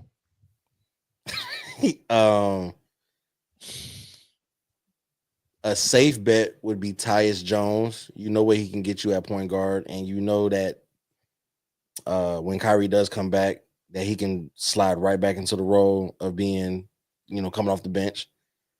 I don't need no little point guards that can't defend on the lockdown level. Or give me a little door. I'm telling you, if it ain't Schroeder, it's gonna be Dennis Smith Jr. I'm calling him out of retirement. Why is he not in the league? I don't really understand. And if a deal can't get done with Nikhil Alexander Walker, you'll find a way to make a play for him to add him to the team because you need that defense. You need that shooting ability because Clay is not what Clay used to be. We saw Clay go missing a lot. That's fair. So we need that defending wing that can shoot. So if they can make a play for Nikhil Alexander, then I'll do that too. I would also try to find a way to go get Michael Porter Jr. out of Denver. That's a lot of. Hold on, Chris. How we gonna do all that? Nikhil Alexander go want some loot. That's a lot. I mean, it's gonna be a trade for MPJ. Like you got to trade for Michael Porter. Yeah, you have to trade for MPJ. Yeah. So you pay Nikhil, you drafting Cooper Flag, Kyrie opts in. So that means Clay got to be part of that Michael Porter Jr. trade. Good riddance. He gone. I think you do because you got Anthony. All right, thank you. So Clay's gone. PJ might be part of that trade too. If it's not PJ, then maybe I mean Flat can replace PJ if y'all trust the rookie to catch on fast enough. Well, they'll probably play Flag at the 2 anyway, right? No, I wouldn't. 3 or 4. You play him at the 3 or 4? Yeah. So PJ, I could live with PJ going. I'd have to make a choice between Daniel Gafford and Derek Lively. Nah, Gafford ain't going nowhere. Or Lively. Neither one of them. They work well. Like the 2 7-footers is a thing now. Yeah. It's a thing now. Twin Towers. Mm-hmm. And what is Najee Marshall? Najee Marshall's a power forward, right? Nah, he's a guard. Yeah, guard forward. Listen. If Denver really want to get rid of Michael Porter Jr. that bad, you can have Klay Thompson and PJ. Now you got your depth and some defense, and you still can hit threes with PJ Washington. That's what y'all want so bad. Y'all said y'all lost depth with Bruce Brown and Jeff Green and who else they had? They said what was the point what's his name? KCP. Well, now before that, because they had KCP a couple of years ago, but after the championship, they lost Bruce Brown, they lost Jeff Green. There was a point guard they lost off the bench. Who was it? Morris. Reggie Jackson. Reggie Jackson. Yeah. I was thinking about ugly dark motherfuckers, and I could only think about Dennis Schroeder. It was the other one, Reggie Jackson. So here's a 2-for-1. That's my special in fantasy football. Here's a 2-for-1. So PJ and Clay for MPJ. You're not winning. Take PJ Washington, Klay Thompson, and we'll take that contract off your hand. Easy peasy. I feel like MPJ will work better in this Dallas offense. Me too. And they using them like Klay Thompson anyway. You might as well have Klay Thompson. Facts. So I mean, you want a Klay Thompson type player? I got something for you. Klay Thompson. Here's Klay Thompson. Klay Thompson. So Cooper Flag, if you can, because the ticket might be a little high, but if you can swing it, Nikhil Alexander Walker. But for sure, go and try and get MPJ. I think Clay is a shell. He's not going to get you the production, and you can live with losing PJ Washington because you're going to get that production back, and you're going to get defense back and MPJ as well. Yo, PJ Washington be getting. Oh, and if the Pistons don't make the deal, Dennis Schroeder to replace Kyrie Irving. Hey, if these boys come out of the daggone summer with a re-signed Kyrie, Cooper Flag is the number 1 pick, and a trade of Clay and PJ for Michael Porter Jr., and then you sign Dennis Schroeder in free agency. My God, that's tough. They won because you managed to keep Gafford and Lively, so that's your. And now AD doesn't have to play center; he can still play his 4 spot. This is why I say you might have to slide Cooper to the 2. You got Dennis at the 1, and while Kyrie's gone, Cooper at the 2, MPJ at the 3, AD at the 4. Gafford is starting or Lively is starting. I think Lively is starting, right? Either one. Doesn't matter. Then the other one coming off the bench. And then when Kyrie comes back, you got Dennis Schroeder coming off the bench. Najee Marshall coming up. Nikhil Alexander. Don't forget. Wait. Don't forget the Puerto Rican Kobe. What's my man they got in the trade from the Lakers? Max Christie. Max Christie. And if they can swing Nikhil Alexander Walker, then that man is not Puerto Rican or Kobe. Are you okay? So let me ask y'all this. He not. Yeah. Let me ask y'all this. We just things that could happen. If they swing Nikhil and they can get MPJ, you think MPJ is okay coming off the bench as the sixth man? Somebody's gonna have to be with this team because this is a deep roster. Because you want to put Nikhil in at the 2. No, the rookie's got to come off the bench. So you're not putting the number 1 pick off the bench. You're not. Yes, you are. They will riot in Dallas. No, they coming off the bench. They're riding until we 10-0, and then they go be like, okay, I shut up. So I mean, he can get starter minutes, but there's no way you about to put 30 mil on the bench. Okay, I'm the owner. I just signed a check for a trade for a guy that's making 35 mil next year, and he's coming off the bench. No, sir. So if it's 30 mil or the future face of your franchise, it's the 30 mil that's coming off the bench, dude. Cooper Flag has already sold more jerseys in Dallas than Dirk Nowitzki, and he ain't even suited up yet. He ain't even drafted yet. Hey, I like. I don't even know what number he's gonna be. But when I roll out there with Dennis Schroeder at the 1 and Max Christie at the 2, and then Michael Porter Jr. at the 3, AD at the 4, and then Gafford at the 5. Lively. What I need Cooper for? Just for a facelift, like some type of makeup. Well, if you're able to do all that, do you need this number 1 pick? Do you need it? So if now let's play advocate, right? Yeah. Let's say the trade is an option, right? If we can secure MPJ, Kyrie resigns, we go get Dennis Schroeder, right? So Clay's gone, PJ's gone. You got MPJ. How about this, Chris? Scratch all of that. Okay. Scratch all of it. All right. Go get me KD. First pick. No, not for the first pick. For that same for something similar for what you got for Michael Porter Jr. And a future first round pick, but not this number 1 one. No, we take this Flag. Yeah, Flag is in Dallas no matter what. He in Dallas right now. All right, so that's not gonna work. Why not? Phoenix want to get rid of him. No. It's not gonna work in Dallas. Why not?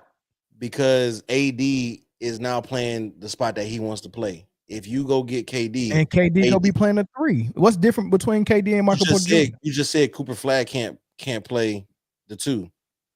He's not starting. You have to start. It's Dennis Schroeder defense and run the offense. And it's the young boy Max Christie defense and 3-point shooting. Mm-hmm. And then you got KD number 1 option, AD a number 1A option, and defense. And then you got Gafford defense, rebounding, shot blocking, rim protecting. Your lineup is complete. And then you get to play playoff basketball until Kyrie comes back. And then you get to roll Kyrie in the game and put Schroeder on the bench. Man, you winning. With Cooper Flag? Schroeder, Cooper Flag is a hell of a bench. Yes. But they're not going to do it, man. That's not going to listen. That's not going to happen. They're not going to do it, man. They will. They're going to draft Cooper, and he will be a day 1 starter. 100%. It sounds nice, Mel. It sounds nice. You're not going to do it. There's no way that's no way that's going to happen. Hey, leave it to Nico. He'll do it. Y'all said it ain't no way Luka could get traded, and that just happened overnight. Mm-hmm. This is true. This is true. But yeah, KD there would throw a wrench in a whole bunch of things. All right. So hey, y'all let us know in the comment section which things y'all want us to do next week. Put it in the comment section, and then we'll get to these super chats before we end the show. Brand 117, $5 super chat. Appreciate you, brother or sister. Anthony Edwards needs to win a ring at least before comparing him to Jordan. Same for Jimmy Butler. They only comparing them because they dark skin Yeah, and play the shooting guard. Mhm. $5 super chat, Taco Master. Thanks, Taco. Edwards literally said he doesn't watch basketball because he doesn't enjoy it. Jokic says basketball is his job, not his only priority. That is true. He did say that. He did say that. And Edwards did say baseball was his sport. It was. Valley Farms, $5 super chat. Will the NBA change how fouls are called because of SGA, like Iverson, Palmer, Wade, pump, fake rule, KD, rip through, etc.? Yeah, I think y'all yoga stretching and Dalsim stretching the fouls that SGA does. I don't even think them things are worth all the attention y'all giving it. It just had to find something. Yeah. As long as it's not. As long as it's not Young Disciple, that's when we was taking phone calls. League is too broken to deserve a face. No face, no case. Fun fact: Emmanuel Lewis beat LeBron 1-on-1. That's not true. So how about we draft Derek Queen from Maryland in Atlanta? In Atlanta, scoring big though. We don't got no rim protection, and he's not really a rim protector, but he is skilled. He's Zebo 2.0. He don't jump on the phone book, but he's skilled though. I like. Is he better than Kenny Lofton Jr.? No, I no. I don't think there's too many dudes better than Kenny Lofton Jr. And he can't even get back in the league, and he done lost good weight. Oh, he did. He's a small guy now, smaller guy. But yeah, Taco said MFers keep trying to steal MP. No, Denver trying to give him away. Yeah, y'all don't want him. He's gonna be the reason, and then it's gonna be somebody else, and then it's gonna be somebody else, and then you're gonna realize who the real reason is. Yeah. All right, we done, y'all. We are gonna post game for about 35 to 45 minutes. Right after that, the link will be somewhere. If y'all want to join the post game, there'll be an open discussion about any and everything, man. Sports T Dominique, is there anything you want to say before we end it?